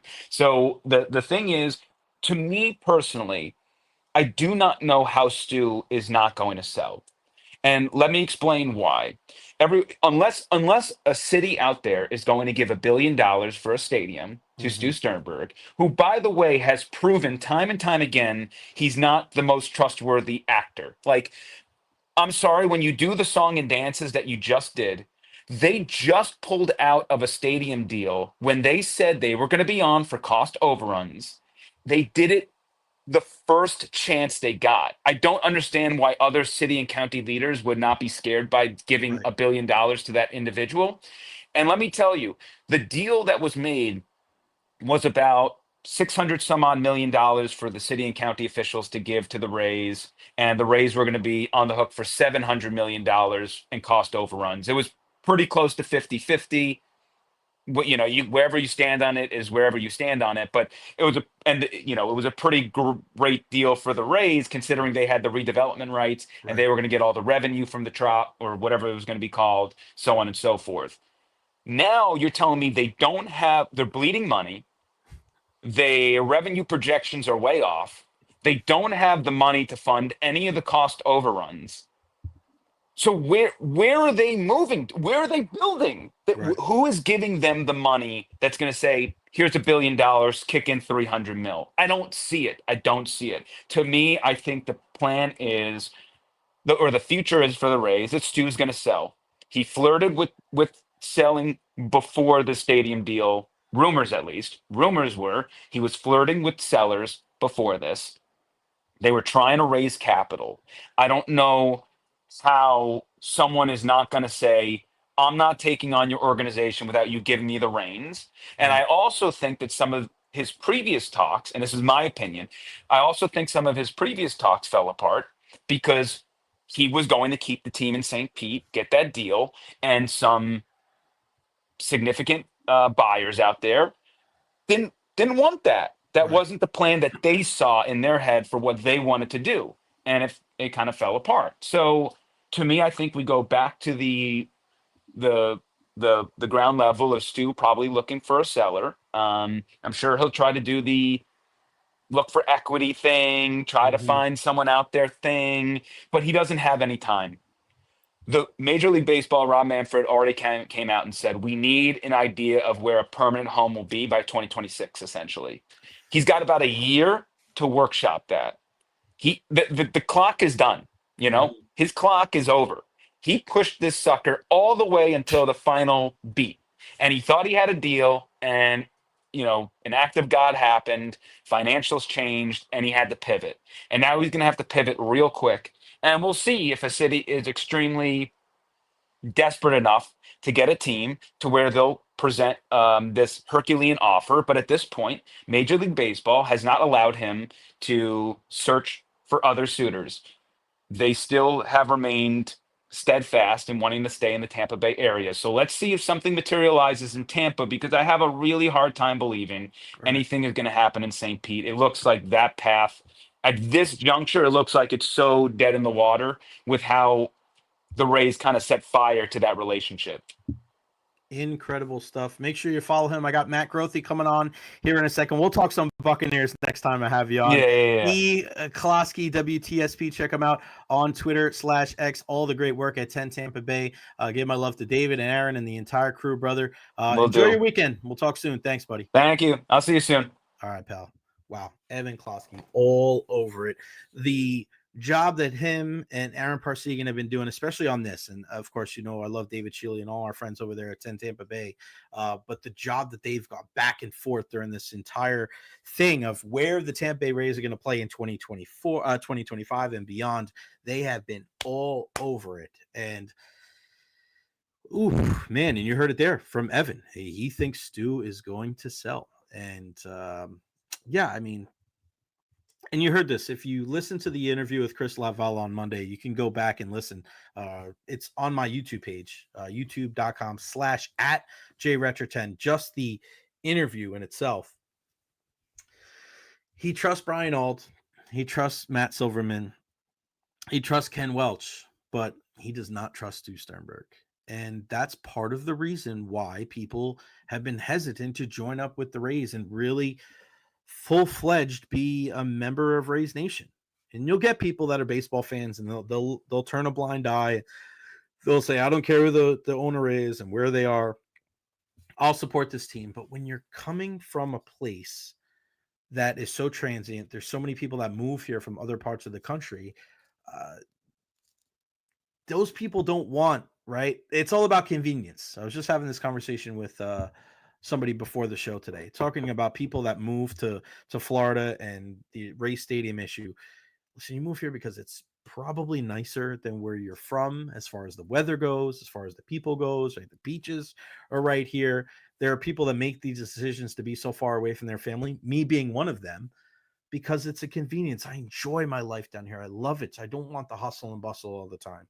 So when you're talking about something like this and it's not convenient, people would rather just do other things. Like, it's not so hard for people to go, oh, well, we'll go somewhere else and we'll do something else.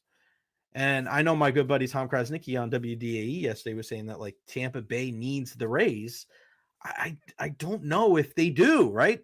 Do they? I would love them. I want them to be here no matter what. But to say that we need them, has it shown? Like, is it really changed your day? If the Rays are here, the Rays are not here? I mean, I think it's a fair question. I mean, you look at the attendance, you look at the lack of people that are investing in this team. You look at situations like this where even the most staunch supporters on the city council are just ready to go, okay, well, you don't seem like you want to repair the roof, so why should we care more than you? County commissioners bringing up ideas and people going, yeah, it's not good, man. It's not good. I want them here. I want them here for the long term.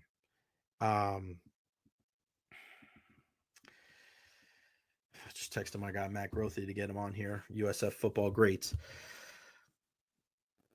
There's still way more questions than answers. And you have listened to two people here on the podcast today, from Colleen Wright from the Tampa Bay Times, who's been covering this. I mean, this is what she does. And she is still at the point where she's got more questions than answers.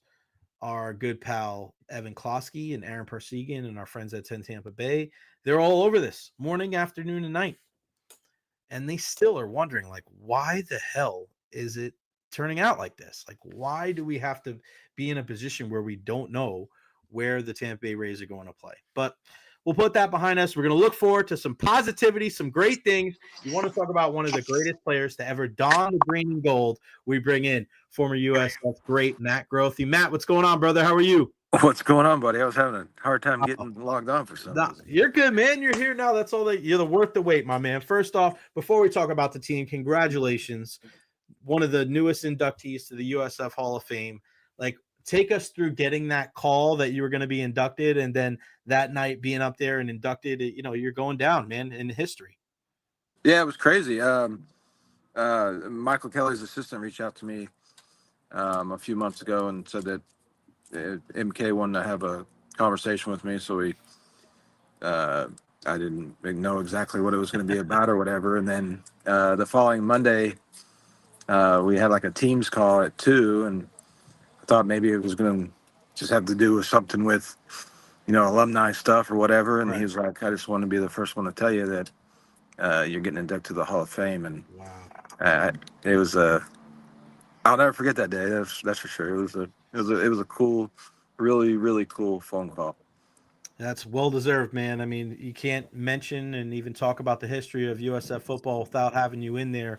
And then I saw a picture. You got a picture of Brooks Koepka too. His brother Chase went in. Now, hey man, one of the best golfers of our generation. That's man. You got a little fanboy on that one myself. I was like, oh, that's a good one, man. That's a good one to get. Oh yeah, I was when I saw that Chase was getting in there too. I was like, man, if Brooks and Chase are there, this is going to be crazy. And I had to take the advantage of that and get a picture of it for sure. Smart man. All right, before we talk USF, I don't want to miss this part, but the whole Daniel Jones thing. I mean, now he got released by the Giants, but I didn't see that. He got released by the Giants today. So I mean, yeah, they go their separate ways. They'll figure out the contract thing. But yesterday, for those who don't know, Daniel Jones reads this like statement. It was almost like a ransom note. It was so crazy, just standing there like this. And then Matt, you put something out there about like it was almost like your daughter. What was it? What did you say? You tweeted out something. It was like so on point. It was like when my 7-year-old daughter is reading a letter that she wrote to me at school, and obviously a 7-year-old is going to have a little hard time reading something, and it literally like a ransom note though. It's like almost like his wife was standing behind him, like, if you don't read this, you're getting kicked out of the house. It's so crazy, like certain things, it doesn't matter. Like that whole thing had nothing to do with sports, right? Just as a human being, like we're watching that, we're like, oh dude, like that's I don't want to say career suicide because like his play is the reason why he's not playing, but when you read things like that, you're like, all right, this is the beginning of the end. And it was only 24 hours later and they released him, but a little comedy there too. Well, it had to have been something that was written by the Giants, I would think. Right. I mean, for them to release him 24 hours away or later, especially the way he read it, it was like he didn't care to be reading what he was reading. No. Yeah, I'm with you, man. That was very, very awkward. But what hasn't been awkward is seeing this Bulls team kind of round back into form. A big win last week, really running the football really well, and now they're a game away from bowl eligibility. Let's start with the transition at quarterback. Byron Brown, such a obviously a threat on the ground. Bryce Archie, a little bit more of a standard pocket passer. What do you make of the offense and kind of like how tough it is to transition your whole scheme when you have a guy that's arguably your leading rusher and to a guy that's more of a traditional signal caller there? Yeah, I mean they're obviously completely different types of quarterbacks, and I mean I probably won't get too much hell for saying I do miss watching Byron on the field, but I do know that he's been practicing all week. So, and the line on the spread has gone up the last couple of days. So I'm hoping that means that maybe Byron's going to be back out there this week and back to being able to. I just feel like we're missing something out there without him. I don't know how to fully explain it, but we get a win this week. We're bowl eligible. I've been looking at some of the bowls that they actually have us projected to go to. There's one that I really like. If we can win our last 2 games and be at 7 wins, it's looking like, and Florida can win one of their last 2, we might play UF at Raymond James, and I would love to go to that game. Gasparilla Bowl, I saw that. I was like, bro, I know Alex Golosh and them, they want to travel. They don't want to play at Raymond James, and I get that, right? Because you want to get the whole atmosphere. But bro, playing in that building against UF, like that would be freaking nuts. I've seen some other bowl projections where they would play UCF. So it's pretty crazy how this whole season has gone. I was there in Tuscaloosa against Alabama, one of the craziest atmospheres ever.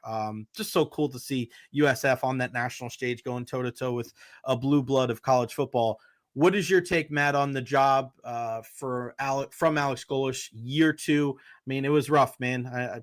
I liked Jeff Scott as a human being, but it was just so tough to see the team as poorly as they were. It's a new age. I think we may have had too lofty of aspirations going into 2024, but what is your take on Golesh here after almost 2 full years at the helm?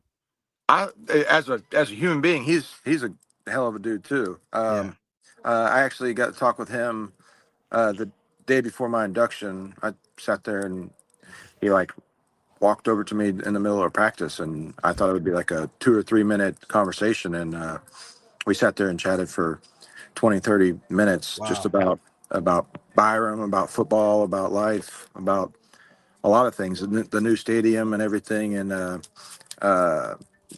he's I haven't seen a coach this passionate about the program since I played and got to be around Jim. So I'm looking forward to it. Years to come. I think he's going to be here for a while, and obviously 2 years in, if we can get another win, it'd be nice to get 2 more and go to back-to-back bowl games under his belt. It's only going to be that much better for next year. And then I know we got some really good young talent, especially in quarterback room. There's a couple of kids that I keep hearing about here in the future. So I'm looking forward to the future with Coach and the stadium coming and everything that's just going on around campus right now. Have you been to the indoor practice facility yet? Oh yeah. I was I was there last Thursday, and I think I said the word spoiled brat 15 times. These kids are, dude. They don't know. They don't know what you went through, Matt. No, well, I mean, it's so nice, and you don't have to. You don't ever have to worry about weather or anything. I mean, you're in there and it's raining, you're good, and you don't have to worry about the heat during the summertime, and it's going to look really cool with that stadium being almost attached to it and be able to walk right out of that going onto the field. So yeah, it's a great, I'm so excited. I think I tell people all the time that if you're not on the green and gold bandwagon, man, jump on, because the next 10, 20, 30, 40 years, it's going to be insane. This is we're at the infancy of what USF football and athletics, because we know everything trickles down from the football program. Matt, one thing I love about USF is that people always talk about when you were there and the heights of this program. When you have people come up to you and say, Matt, I was at this game, or I remember, like, that's something that's never going to go away. Does it get old when people come up to you and they bring back and they relive those old memories when you were under center?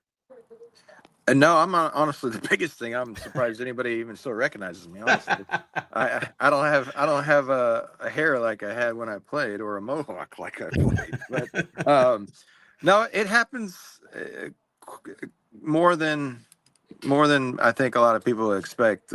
Just people coming up to me and talking and just wanting to talk ball or whatever. But no, it took me a long time to realize how big of an impact that those few years when we were all there and balling out made on not only on the university but the city of Tampa. So it's something I'll never forget. That's for sure. Yeah, I almost compare it to when people say like they're big pro wrestling fans and they're like, oh yeah, I watched it when it was like Stone Cold and The Rock. Like, that was you, bro. Like, they were like, oh, I remember Matt Grothe, bro. Like, that was my guy. He did his thing. And it's cool to see, because I see it from afar. Like, I'll be there and you'll be, at a game or something, and then there'll just be like a flock of people and they'll just like all walk up to you like, hey man, what's going on? Like, that's got to be a great feeling. Like, it's never going to get old. And I think this is another reason why it's so cool that all this stuff is being built, because you're going to look back on all the people that kind of paved the way. Right. Who are some of the other people that you look like, who are some of your, like, your favorite teammates that you keep in touch with, that you kind of, commiserate and you talk about some of these, like, and you remember those good times? I got a couple of group chats with some guys. I bet. Yeah. But there's a bunch. Andrew Ketchell's probably one of them up there. He was Andrew Ketchel and Ben Busby. They were both my roommates my sophomore, junior, and senior year. So we all still keep in contact. But there's a good 10 to 15, and then my best friend still to this day, Eric, who was our long snapper when we were there. I'm actually going up to see him in Kentucky on December 5th to go deer hunt for a week. So I always go up there and see him. At least try to get up there once a year and hang out and do guy shit. Yeah, there you go, man. That's the thing too, is like I didn't grow up down here. I didn't grow up like as a big hunter, but one thing I've learned living down here is that week to go hunting or that week to go fishing, like it's like kids waiting up till Christmas. Like a bunch of guys on my softball team, they're huge fishers. Their fishing trip, the week leading up to it, that's all they're talking about, brother. So I know leading up to December 5th, you're going to be checking the calendar. Like, I can't wait to get up there. My wife keeps telling me that I need to leave now because I keep talking about it too much. So. Trying to have a real conversation. You're like, yeah, but I got to get that. 100%. Oh, that's great. Matt, before I let you go, I just wanted to ask you kind of like, what you got going on and how involved you're going to be, in USF and some of the future and where people can find you, because, man, you're hilarious on social media. And I know a lot of people always want to hear what Matt Grothe is up to. I mean, I'll always be involved with USF. Anytime I can help out or do anything, I'm always here, and I've always told that to like Michael Kelly and even Coach Golish last week when I talked to him. I was like, if you ever need anything or want me around to talk to the team or anything, I'm always here for that. So I love this school to death, and that was one of the biggest things in my speech that I was insanely nervous to make for the Hall of Fame. That I just talked about a lot of family and USF football, because I mean everybody that I was around with at those times, those are, I consider all my teammates family, and right. And it's only trickled into my family with my wife and the kids and everything that we have going on here. So yeah, I'm looking forward to everything in the future with USF, and life's good over here and at the Grothe house. That's great. Was it more difficult writing the speech or delivering the speech? Definitely. That's a good one. You gotta think about it. No, it's kind of the night that Michael Kelly told me and my wife celebrated, and I think I celebrated a little too much. And so I wrote it half drunk at about 11:30 at night, and I never looked at it again until I got up there. Because I was like, if I look at it again, I'm going to want to change things. Yeah, you're going to overthink it.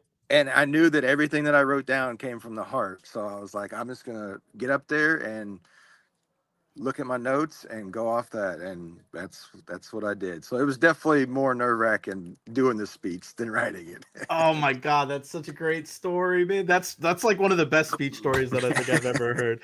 Matt, I appreciate you, brother. You are the man. At mgrothe8 on Twitter/X. Always appreciate your time, man. Enjoy hunting, and we'll talk to you again soon, buddy. All right. Thanks. Always a pleasure. All right, pal. The one and only Matt Grothe. Come on, what a great story that is. That's the kind of thing you're going to get here on the Jay Recher podcast. He wrote it half drunk the night he found out, and then didn't look at it until he delivered the speech the next day, or for his Hall of Fame induction. What a great story. That is going down in the history of great speech stories. Matt Grothe, USF quarterback, writes the speech the night he found out he was going into the USF Hall of Fame, half drunk with his wife, and doesn't look at the speech until the night he gets inducted. That's definitely getting posted on social media. Another guy that you need to be following on social media is my guy, Greg Auman from Fox Sports, at Greg Auman everywhere. Greg, what's going on, buddy? How are you? Good. It's good to hear your voice, Jay. Thanks, buddy. Back here on the Jay Recher podcast, doing a little bit of everything. We're going to talk some Buccaneers and Giants. First, let's go to the other sideline. Daniel Jones, like yesterday, he's reading a statement where it looks like a heartfelt message to you fans, because you mean a lot to me. Oh my gosh, man. It felt like a ransom letter kind of thing, or like it was just so weird reading that. And then it's like he's not traveling with the team to Dallas for Thanksgiving. And then today he's released altogether.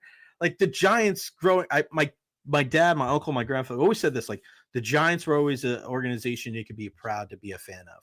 But it's kind of turned here over the last 10 years or so. And now you have this kind of dumpster fire. Like, what do you make of this whole situation? And like they were worried about the injury settlement, but now if they release him, aren't they still on the hook for his money? No. Like, how the hell does this story go down? I mean, that's the one thing that makes sense is that he can't get hurt anymore. And that was Right. the only risk. They had him supposedly lining up as a scout team safety, which I thought was like injury central.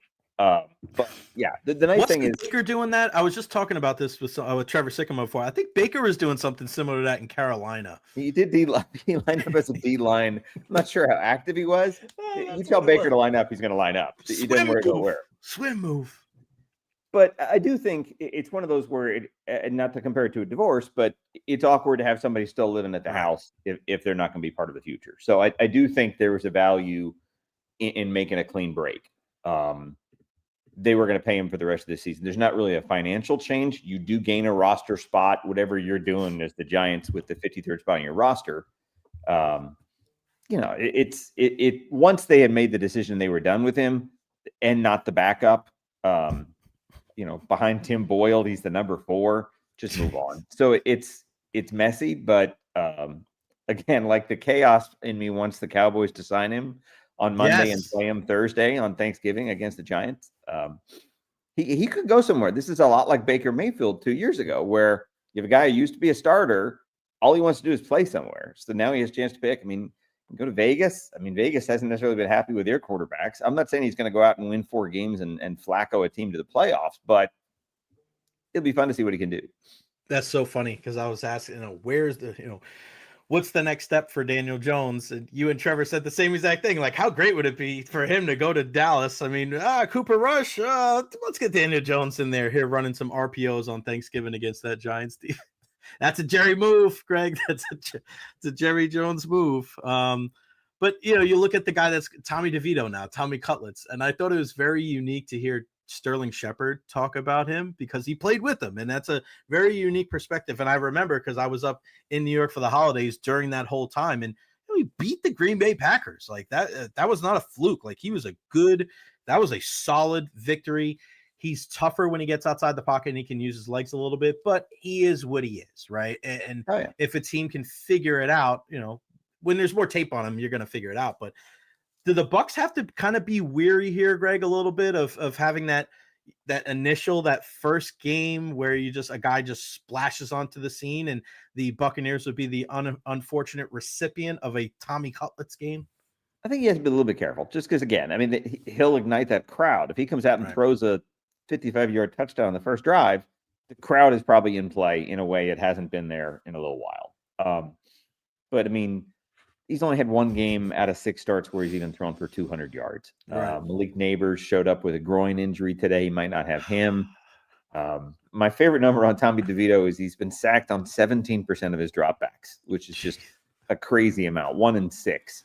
But no, like I said, if you're the Bucs, they've certainly had backups and first-time starters come in and look like Pro Bowlers against them. This is a game they should win. I would have said that whether it was DJ or whether it's DeVito. I think they're trying to focus on themselves and just getting right both sides of the ball. It looks like they'll have Dean and McCollum both at corner, which is definitely a step in the right direction in terms of getting healthy at a spot where they haven't been healthy. With Mike back, I don't know that Tristan Wirfs is going to play, but they'll have the kind of health rebound you get after a bye week. You get closer to full strength, that kind of thing. Yeah, it's kind of funny when you talk about the Giants. Like, their offensive line is better than last year. They do a decent job of, taking down the quarterback with sacks, but they're still one of the worst teams in football. When you're like, build through the trenches. Well, the Giants kind of have done that, and it just shows you how important having a good quarterback is and having good players in these other spots. But the Buccaneers getting these guys back due to injuries. Zion McCollum returning to practice today was huge. Obviously, Mike Evans, part of the reason why I didn't put him on IR is because I thought he was going to be available for this game. But I do have concerns. Liam Cohen spoke yesterday, Greg, and I wanted to get your opinion on all right, well, he said he's not going to run a lot of long routes. If he's not 100%, there's no reason, in my opinion, to put Mike back out there if you're going to sacrifice him not being able to be there down the stretch. So what do you make of Liam's comments about Mike Evans, and what kind of 13 are we going to see on Sunday against the Giants? Right. You don't want it to be anything like the Ravens game, because the Ravens game, he had touchdown right away, looked like he was hurt on the touchdown, and then goes down. You don't want to lose him for the rest of the season. So it's a little bit like Wirfs that way. I think they need him. I think they want him to play, but again, you want to make sure you get the green light medically. And Mike said today, I think Mike said he's been, sorry, I got the sunlight here. No, you're good. You're shining bright like a diamond. Mike said he felt good last week. Like you felt good in the bye week. Has taken it easy in practice, but I think he feels like he's back. And that's what you want, is him to be able to run a route, be able to, burst on somebody and not question the leg that's getting you there. And I think he's fine with that. I think that's one of those things where he's, Mike's had his share of hamstrings over the years. So it's definitely a delicate spot for him. But I think he's excited about, he and Jamel both, about being kind of the driving force to this 7-game push at the end of the year. Like, a boost, a legit game-changing presence on both sides of the ball. For Mike, they've done a pretty good job under the circumstances of continuing to at least score in the 20s without Evans, without Godwin. So Mike's had really good games against the Giants. It's probably not against his personnel necessarily, but I think he has 7 touchdowns in 6 games in his career against the Giants. Every game he's played in the Meadowlands, he scored a touchdown in.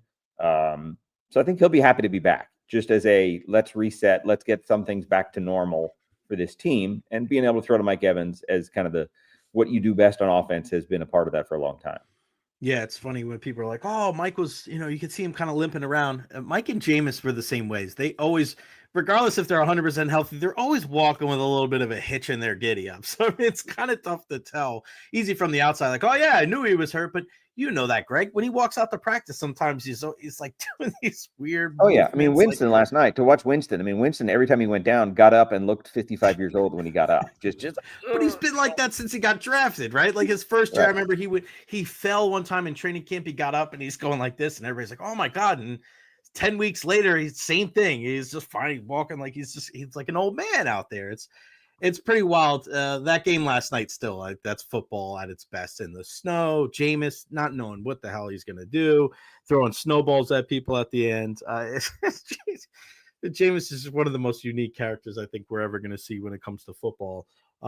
Speaking of unique characters, looking at this Buccaneers team, and I look at Todd Bowles as a guy that has so much love and respect around the league, but there's still concerns of like, is he that guy to take this team back to the Super Bowl? Because I know you see it too on social media, Greg. Yeah. If this team loses, he does not get any grace whatsoever. He does not get any credit. People are ready to jump off that bandwagon. But if they beat Detroit or they beat Philly, he doesn't get any of the credit. It's all about the players. What is it about Todd Bowles that people don't like? And, like, where are we at with Todd Bowles, right? The Glazers don't do the whole fire thing in the middle of the season, but like, where are we at when it comes to his tenure with the Buccaneers? Where is his seat hot? Like, is it cool? Like, where are we at? Yeah, I think he's in the same spot he was this time a year ago. They were 4-7 a year ago. A lot of people were upset, were expecting him to be gone, and he needed a really strong finish to be sure of where he was moving forward. And I think he's in the same spot. They're 4-6 now. I think they know what's ahead of them in terms of the option, just to have 7 games. Really, 6 of them look very winnable. But they need probably 6 wins to be a playoff team. And I think they know that. So in terms of fans and Bowles, I think it starts with him following Bruce Arians. So I think that works against him, and that as much as they're similar as coaches, I think their demeanor, how they handle things publicly, how they talk in front of a microphone are very different. So losing 5 out of 6 games, I think most people want absolute fire and brimstone, naming names, throwing people under the bus, benching people. And that's not Bowles. That's just not who he is. And to his credit, I think he knows that people want him to be animated on the sidelines, and they want him to be swearing in postgame and ripping people new ones. And that's just not who he is. He might do that in private, but he goes out of his way not to isolate anybody negatively, not to put something on any one person squarely after a loss, after a win.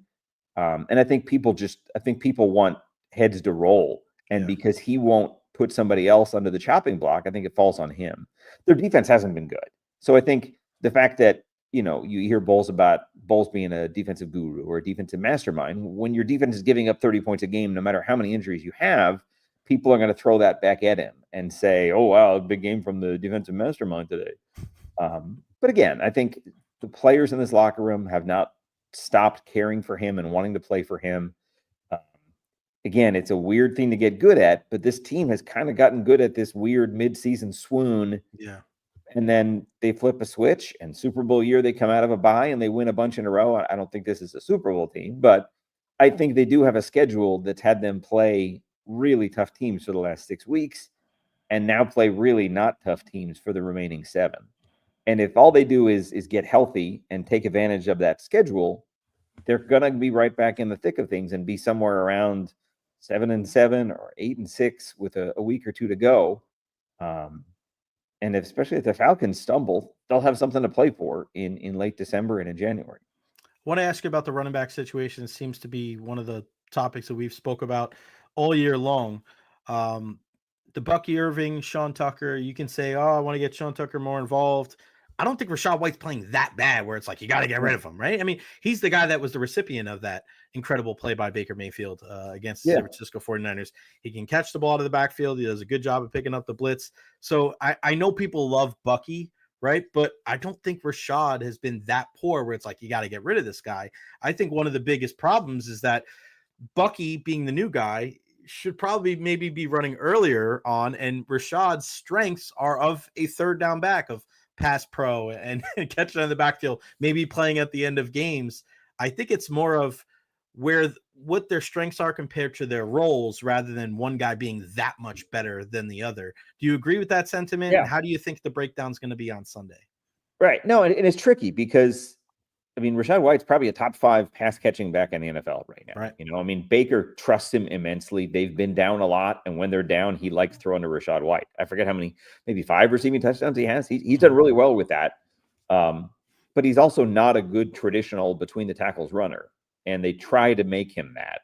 Obviously, the first 2 years, he had a ton of that with limited returns, with less than 4 yards a carry kind of returns. Bucky has been a more explosive back. Bucky's been more of an exciting back. I mean, you hear the fans. It's like that Bucky cheer that goes up at games. He brings the crowd into it in a way that I think Rachaad can do, but just doesn't as often. And then to complicate things, we're talking about those two. You have, in Sean Tucker, you have a guy who went for 192 yards in a game and was NFC Offensive Player of the Week. Yeah.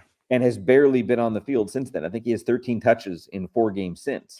And Cohen, I mean, going back to like August, Liam Cohen, this was like, I might have even been Chase Edmonds in the conversation at the time, but Liam Cohen was talking about how hard it is. Yeah, I remember to work that. 3 guys in, because if you're really committed to doing that, a lot of times it means that guy that rushed for 32 yards on the last drive, you're sitting him.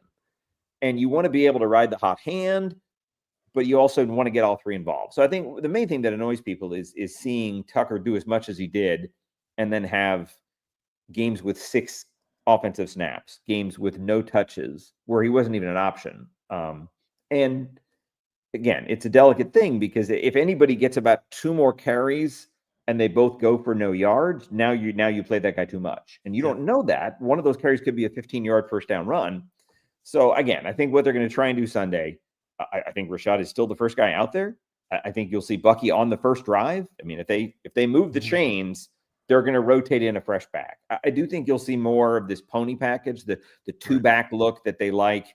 That's really still a novelty package for them. That's maybe 5 or 6 plays in a game. 1 in the backfield, 1 at receiver. They'll flare 1 in, they'll flare 1 out. It's worked really well, and it takes the defense's attention away from other people. They can do that in multiple combinations. It doesn't have to just be Rachaad and Bucky. It can be Bucky and Tucker. It can be Tucker and White. I mean, there's lots of different permutations you can have. And even with Mike back, I think there's an appreciation that there are definitely times where having a second back on the field does you better than having a third receiver on the field, whether that's McMillan or Palmer, Ryan Miller, one of these types. They haven't gotten a lot of plays out of their receiving depth. They have gotten a lot of plays out of their running back depth. So whether they go to more 21 personnel, whether they go to plays where you have a running back lined up at receiver, I think that's something that would work well. The Giants have a defense that stacks the quarterback really well. So this is a week where pass protection is all the more important. which probably pushes Rachaad White into a bigger chunk. Right.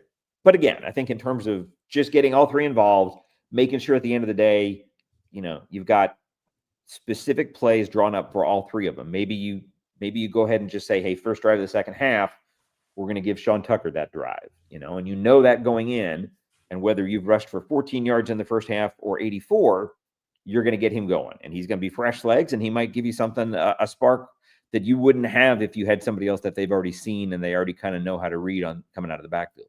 Yeah, it's a great point. I remember I looked it up when I was still over at the AE. It was actually week one press avails for Liam Cohen that Thursday, week 1. And he was saying how difficult, because it's stuck in my brain he spoke about this. He spoke like It's not so easy to rotate 3 guys in there, because then you start worrying like, do I take a guy out too soon? Did I leave him in too long? Like, it's not easy, but it kind of happened. Rachaad gets banged up. You put Sean Tucker in there. He's the NFC. This is like the worst possible scenario for him. But you look at that offense and the way that they've been able to play, and I just want to look at the defense and the pass rush. I don't know what JTS is really going to be able to give you. I mean, if he gets a sack, it's usually because the guy kind of just fell right into his lap. Yaya Diaby has been really one of the more underperforming guys on this Buccaneers team this year. It's the sexy thing to say. This guy's going to be a 10-sack guy. They were saying about JTS 2 years ago. This guy's going to be a 10-sack guy, a 15-sack guy. Chris Braswell is going to come in and get 7 or 8 sacks. I mean, this has been a problem for this Buccaneers team after that year where JPP and Shaq Barrett and everybody went wild. And listen, Vita Vea, Kalijah Kancey, Kalijah missed early on. There's always the talk of like the interior will help out the exterior, but we don't always see that in the NFL. I mean, we see guys on the outside. Like, nobody's talking about Cleveland's interior pass rush last night. They're talking about Myles Garrett getting to the quarterback, right? So I think sometimes they got to be able to show what they can bring to the table. What can they do to improve the pass rush down the stretch? I mean, other than these guys just really looking upon themselves and taking their game to the next level. I mean, I think the first thing and the simplest thing is get ahead and make teams play from behind. Put them in predictable passing downs, which they really haven't done a lot of, especially in the last 6 weeks. You get back to the first month of the season, they're getting big leads on teams. And teams become predictable. That gets you to turnovers, that gets you to sacks. This Giants team is a good example. Giants are second in the NFL in sacks. Dexter Lawrence has 9. Brian Burns has 6. Azeez Ojulari has 6. And they're not a team that's ahead very much. It's what they do best. And it's probably one of the things that the Bucs do worst is just closing deals, especially from the outside pass rush. I mean, I think 28 sacks they have, and I think maybe 6.5 are from their outside, their edge rushers. It's a lot of Vita Vea inside. Levante David has a bunch. They've had corners and safeties that blitz. CJ Brewer. Right. CJ Brewer had 2 sacks in a game. Right. So it's one of those where I think Bowles likes being a defense where you don't know where the pressure's coming from. So the sacks can come from anywhere. It's still nice to have them be your bread and butter, that things start with your edges getting in. I think, to them, they really haven't had Vita Vea and Kalijah Kancey against a lesser opponent. I think they've been together now, but they've been together against Ravens, Chiefs, Niners, Falcons. So to play a team you should beat, to have both of them have a quarterback that tends to hold on to the ball too long. Again, Giants' offensive line is better than it was a year ago, but he had 9 sacks in a game last year and won it. I mean, he's going to be a guy that if things go right, this should be a 5-sack game for the Bucs. This should be a get-right game for their defense. But again, you got to get there. It's not just pressuring. It's getting that moment. And again, not just sacks, sack fumbles, turnovers, forced fumbles, those kind of things. That's something they've sorely lacked. This hasn't been a turnover defense. This hasn't been a takeaway defense the way Bowles likes it to be. Yeah, you're right. That's some of the things that he hangs his hat on, including a guy like Antoine Winfield Jr., another guy that really needs to take his game to the next level. At Greg Auman on all social media platforms. Check him out on Fox Sports, doing great work as always. Greg, appreciate your time, my brother. Have a great weekend. Have a good Thanksgiving, and we'll talk to you soon. Same to you, man. Thanks again for having me. You got it, buddy. The one and only Greg Auman, whether it's at the Tampa Bay Times, the Athletic, or Fox Sports, he is always covering our teams here in the Tampa Bay area. One of the best dudes around for sure. So glad that he was able to join us on the program today. Final guest coming up here momentarily, Jordan Farr. You see my Rowdies scarf there. USL Championship this weekend. Sucks that the Rowdies aren't there. But man, this guy was so good for our Tampa Bay Rowdies. And man, It was just really, really cool to see him come of age and to be able to like perform at such a high level. And now he's moving on to DC, to the DCUnited, playing in Major League Soccer. But our guy Jordan Farr is going to join us here momentarily. If you missed any of the interviews from today, they're all going to be up on my YouTube channel. So make sure you like and subscribe, because it'll be up there, whether it's the entire thing or I'm going to break up all the interviews and to be able to disseminate those. I'll be live on Monday. I know that's for sure. I've already got Ian Beckles.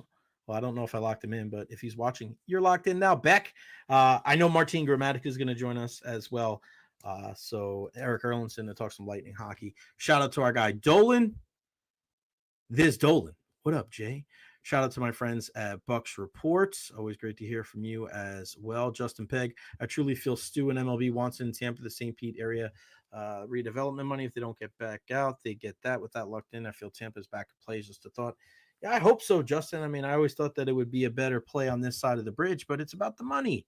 We could say all we want about Tampa wants it here, but you got to put your money where your mouth is. And we know that it's not cheap. And that's what we're going through right now as far as some of the difficulties with why the stadium was going to be on the Pinellas side in the first place. All right, it's a tough conversation to have because unfortunately it is a goodbye of some sorts. And we're going to bring in our guy, Jordan Farr, an incredible year as the goalkeeper with our Tampa Bay Rowdies. He's moving on to DC, to the MLS, but so grateful to have him here on the program. Jordan, what's going on, buddy? How are you? Hey, Jay, we're excellent, man. We're excellent. I'm actually just like on edge right now because my daughter's about to wake up at any moment. So we might have a little guest appearance. That's beautiful. But no, we're good. Tampa this time of year is beautiful. I'll tell you what. It's beautiful every time of year, but this is really nice, the weather and all that. Some chilly weather. Yeah, listen, this is like the best time to be down here. What was that call like, man, getting DC? It's weird because I got a chance to talk to Connor Antley last year, who made the move, Rowdies to DC. What was that like getting the call to, get the move up to MLS? And have you talked to Connor or anybody else with the team yet? Yeah, I mean, Connor, for sure talked to him already. It was, this is what you dream for, as an American playing soccer, MLS is the top level. And so for me, a guy who's really come from nothing as far as soccer standing goes, being from a very small club, went to a very small college, played for a very small high school, did all 4 years, played summer soccer, didn't think I was going to even get a sniff. And then for us to end up in this position 8 years later now, it's a dream come true.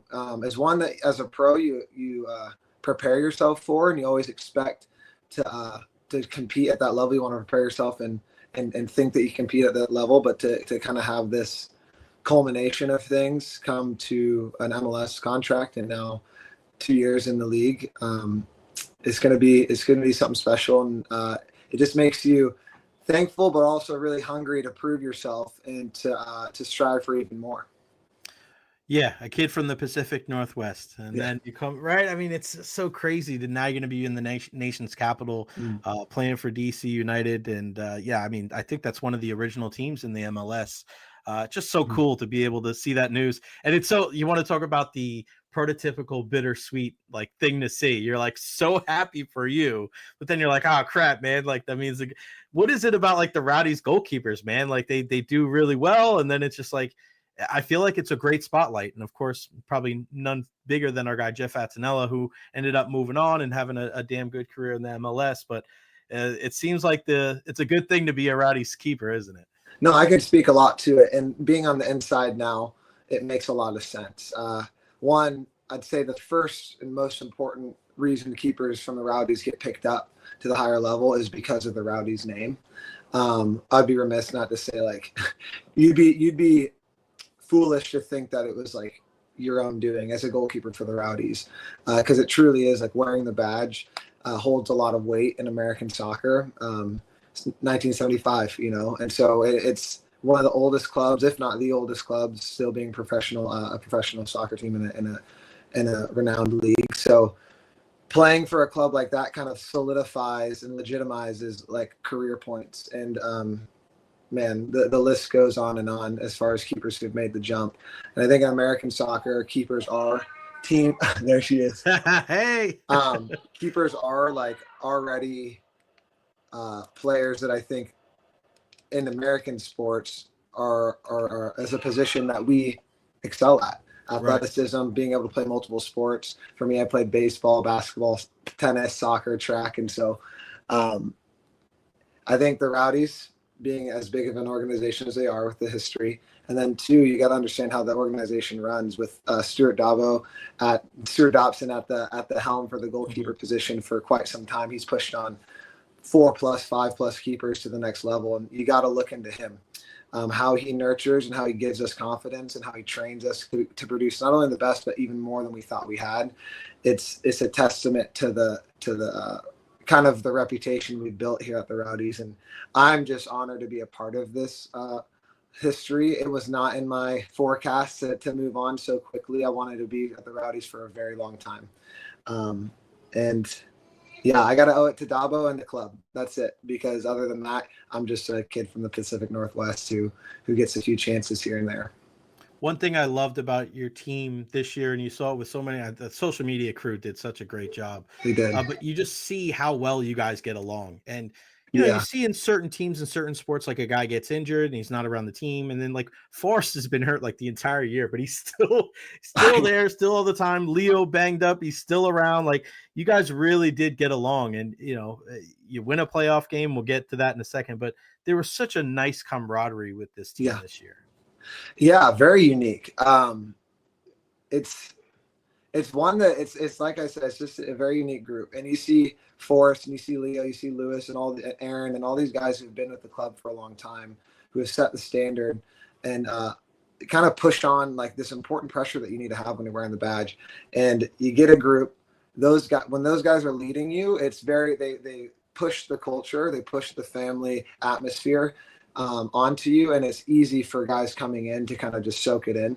Our locker room was one of the closest I've ever been in as far as regards into like within training, you know, 9 to 1 when we're around each other in the morning. And that to me was like the funnest. I loved coming into training. I loved coming in to compete. Felt like we got the best out of each other.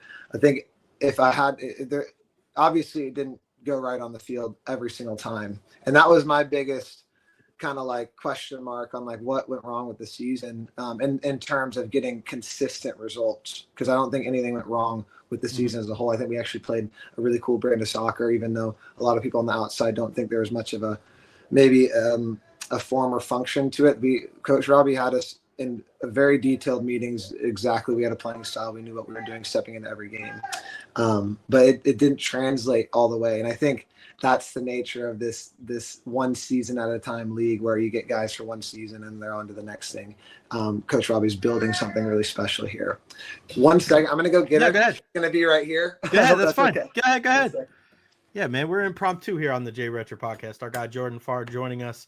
Tampa Bay Rowdies goalkeeper this year. He's moving on to DCUnited. We're going to get a special guest here momentarily. This is what I love, right? You couldn't do this for traditional radio because it doesn't always sound good when you're just hearing it, but when you're seeing it, I mean, everybody's been in this situation before, right? You have a baby crying, whether it's your son or your daughter or your niece or nephew or little brother or little sister. I know I've been in situations like this. Oh my gosh, the superstar is here. What's her name? This is Evie Jean.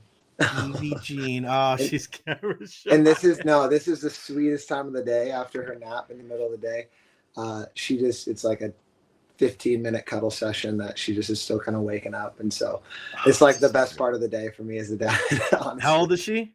She just turned 2 in October. And so she is very much a toddler. We actually just went to Disney World yesterday, didn't we? You went to Disney? Yeah. Oh my gosh. I got Pooh Bear playing on because I knew this might happen. I'm like, I gotta make sure she's got a little bit of something going on. She actually got to meet Pooh Bear yesterday. So. Oh my gosh, that's awesome. I have my niece Harper just turned 2 years old, and she got her hand caught in a door at a restaurant and fractured her finger. And at 2 years old, like, it's so crazy. So she's walking around with this big old like mitt. She looks like a goalie mitt. just on the middle finger, and I got her some like Paw Patrol toys and stuff like that, and she was like, "Oh my gosh, thank you!" Like 2 years old. If it's you don't hit the terrible twos before that, like they are the cutest kids ever. So yeah, I'm with you. So I can't wait. I'm going home next Tuesday, so I can't wait to see my 2-year-old. I love it. It's great, man. So you guys, the playoff game this year. Yeah. So we're watching it. We were at a Halloween party. We're driving home. My girlfriend's got it on the phone as I'm driving down the interstate, and I'm yelling down the interstate like there's nobody on the road, right? And I'm freaking out when you guys won. But you go to PKs, and of course, the way that they have this set up on ESPN Plus, it's usually like the home broadcast crew, and all they're talking about is they have this keeper that's going to come in and do this thing, and he has all these things, and I'm like, but we have Jordan Farr, and I'm like, yeah, and I'm not drunk, I'm not a drinker, so I'm like screaming, I'm yelling, I'm like, yeah, and then you come in and you shut them down, and you guys won on the road in a very hostile environment. I mean, there is nothing like, hey, the game's over, we're going to PKs. Like even hockey doesn't do that, right? They'll do the shootout in the regular season, and then it's play on till, golden goal or whatever, for lack of a better term, in hockey. But for you guys going to PKs, like take us through that moment where you're on the road. They of course have this super netminder who does a great job, but like that's tough, man, because it's one-on-one, and like it's so unique into itself. But take us through your mindset going into that. It's a playoff game. It's win or go home. Yeah, I think as a group too, we felt a really healthy amount. I've been kind of talking about that special privilege of pressure playing for the Rowdies. Mm-hmm. And halfway through the season, we're thinking we're going to be competing with Louisville for first and maybe even winning the Players Shield. And so going into playoffs in sixth place was something that for us as a group was like, wow, we're much better than this. And lo and behold, we're playing Detroit away, which has like one of the best, most difficult to get a result, especially a win, at Highmark. And so for us, it was an awesome challenge. It was one that I thoroughly enjoyed leading up to, seeing the guys really rise. You see the level of maturity and experience in this group on that week of training. I wish everybody could have got to watch just how guys operated leading up to it, because you really saw like, okay, these guys, we're a playoff team. We're a team that has been here, done that, and like we're ready to go compete and perform in a very specific style of play that you have to kind of adapt to in Detroit, given the dimensions of the field, the surface, and then kind of the atmosphere that it's created. And so that was one of the I'll never forget that game for multiple reasons. And then when you go into a PK shootout, I felt like I had a bit of an upper hand in that regard because I had made a few big saves and extra time and during the game, and I felt like I was very much into the flow. As a goalkeeper, when you're not touching the ball a lot during the game, you do feel you feel a bit cold naturally. You can always kind of draw from all sorts of things, but for me, I was really drawing from in-game experience within that 90, 120 minute game that we had. And so stepping in, insane, man. That game was insane. So stepping into the net, and then obviously Nate Steinwasser making the first save, the sound in that stadium, Ray, it was so loud. And people immediately started just like cussing at me, getting into my head the minutes Nate made the save, because they knew that they had the upper hand. And at that point, I knew, again, we go back, I'll talk about Dabo Stewart, our goalkeeper coach, on and on again. He preps so well for the game, free kicks, set pieces, attacking tendencies from all the forwards, wing play, crosses, all these things, the tendencies of all the attacking parts of Detroit. And then we go into PKs where you're very much studied on who goes where, when they went this way, when they've missed, what their tendencies are. And then from there, it's about having a plan. And so we really liked our plan. I'm not going to dig too much into what that was exactly, but we really liked our plan and we stuck with it. And as far as like the lead up to a PK shot, it changes for me all the time. Sometimes I like to be real calm. Sometimes I like to be really kind of sporadic with like running across the goal or yelling or perhaps like banging on stuff or trying and maybe wasting some time. I felt really confident with our plan. I wanted to be very imposing. And so I kind of did a few cues to kind of let, first of all, Rodriguez Maxey know kind of what I was thinking and try to give him cues. And he went the way that we thought he was going to go. And hearing the announcers talk about, oh, Maxey never misses. He's Mr. Clutch, and going from the highest like decibel sound to an absolute pin drop, besides the Rowdies, obviously, my teammates and the staff going nuts. And it felt so good to like cut the momentum right then and there. Right. One of the coolest saves I've ever experienced because of just the special moment that it kind of created within a PK shootout. So that's a really long-winded answer. No, it's great.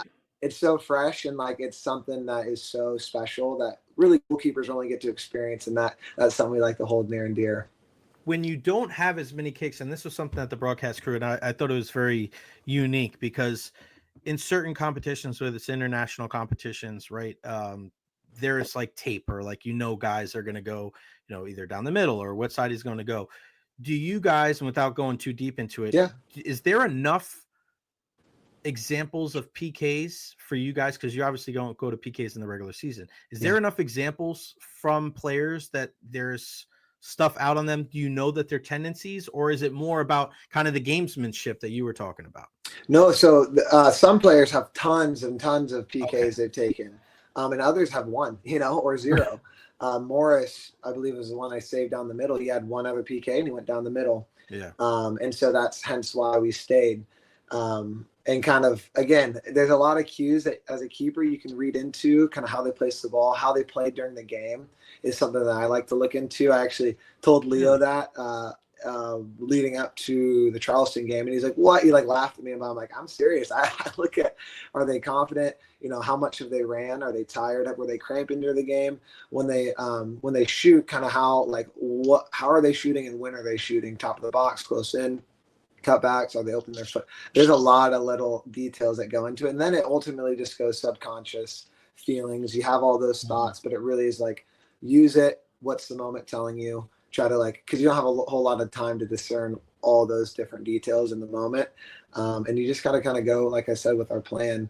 And guys like Morris didn't have very much. Mo had a few, and we had some guys we wanted to talk to up prior to the PK and see if we can go chatter in their ear, tell them to go one way, see what they do. There's a lot. It's so fun. It's just like, I could write a book, I feel like, about the things that we think about.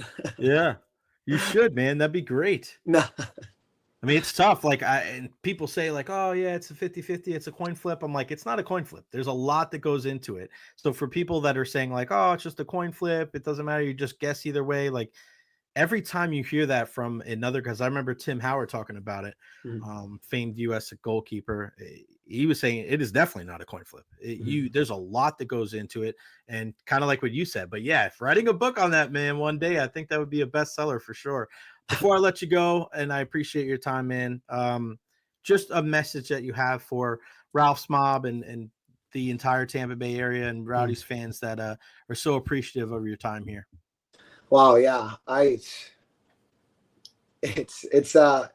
something that I knew from the beginning I wanted to be really intentional about, and that's just being really living in the moment and being super thankful for what it means to be a Rowdy and what it means to play at Al Lang, what it means to play in front of the Skyway Casuals and the Ralph Mob and every single fan group that exists within the Rowdies organization that comes day in and day out.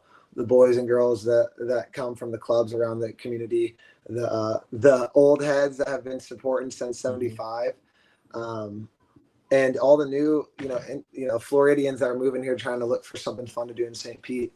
It was a absolute privilege and an honor, and I got to, before every single game, I like to spend time walking on the field and looking at the bay, looking at the high rises, the sun setting over Clearwater and on the West Shore there. And to me, it's something that is almost a spiritual part of that I get to now say I was part of a legacy that is going to live long beyond me, and to me, I just want to say thank you. The supporter section every single game at home made sure to at least give me a chant one time, that's our keeper. or something regarding me and like their admiration for me, and that stuff doesn't go unnoticed. How you guys treat us is a direct reflection of the confidence that you see on the field. For me, I haven't got to play out as a goalkeeper as much as I'd like to in my career, especially with certain playing styles that I played within. And Coach Robbie wanted to put a lot of responsibility on me to come off my line, to play, to pick passes, short, long, whatever. And the confidence that I got to feel on the field from not only my teams and the staff, but from the fans and supporter groups was is something that renewed a lot of my faith in myself, renewed a lot of my love for the game, and something that is going to carry me into this new journey with DC. And so from the bottom of my heart, I can't even explain even more how much I thank this group, my teammates, the staff, the organization, front office, even the field crew is incredible people to work with. All the guys on the back end, even food and drink, merchandise, yourself, the media. And then most importantly, the men and women who show up every single Saturday to support and care so deeply about this team that actually pushes it to a new level on and off the field. And with that, I say thank you, and I'll never forget this time. I had my second child here.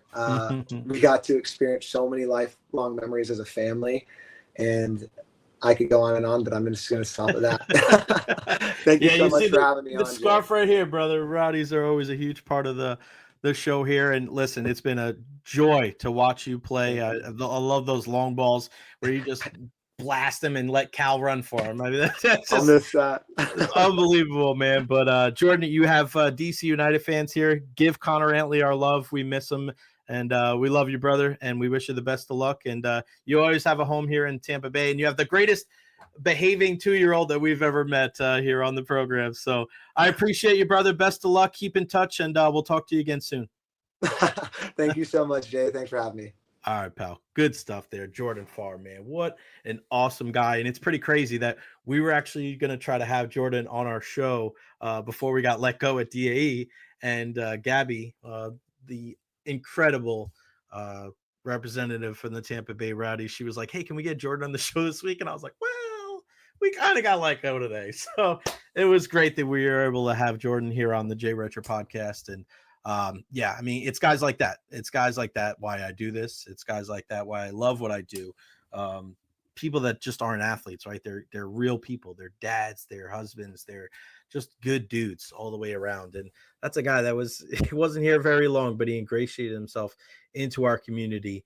And yeah, he won't soon be forgotten. So we're going to have to get some DCUnited kits now for Connor and Jordan, our two guys right there playing up for DCUnited. All right, that's going to wrap it up for me. 2 hours and 22 minutes strong here with you on this Friday, November 22nd, 2024. Happy birthday to one of my best friends, my guy Rob up there in New York. Make sure you follow me on all social media platforms, Facebook, YouTube, Twitter, Twitch, TikTok. I am everywhere. Again, I'll be on live again on Monday. Martin Gramatica trying to get Ian Beckles, Eric Erlinson, and probably going to have another USF player as well. Hopefully they will win tomorrow and be bowl eligible. Not going to go live next Friday because I'll be up in New York with the fam. Back on it again the following Monday talking about the Bucs. We'll probably go Monday, Friday from here on out after starting in December for those 2 or 3 weeks. Then take 2 weeks off, and then we're going to run this baby every single weekday from probably 12 to 2 here on the Recher podcast. Man, I could not do this without all of you guys out there. So please continue to follow me wherever I may go. Like and subscribe on the YouTube channel. We're going to continue to grow this thing. You see what I'm trying to do. Get the message out. Talk about local sports. Have a ton of great guests that not only are very informative and smart and experienced in the topics that we speak about, but just good people, right? Good people as well. So thank you to including my guys over here and over here. You guys are the greatest. Don't forget to like and subscribe. I'm going to work on getting some of those videos up here momentarily. So if you missed it, you can go back and watch it and then kind of just clip the interview so you can go right out that as well. Everybody have a wonderful weekend. Go Bolts, go Bucks, go Bulls. Hope the Rays figure out what the hell's going on there. But that's going to do it for me. I got to rest. I love you all. We'll see you next time right here on the Jay Recher podcast.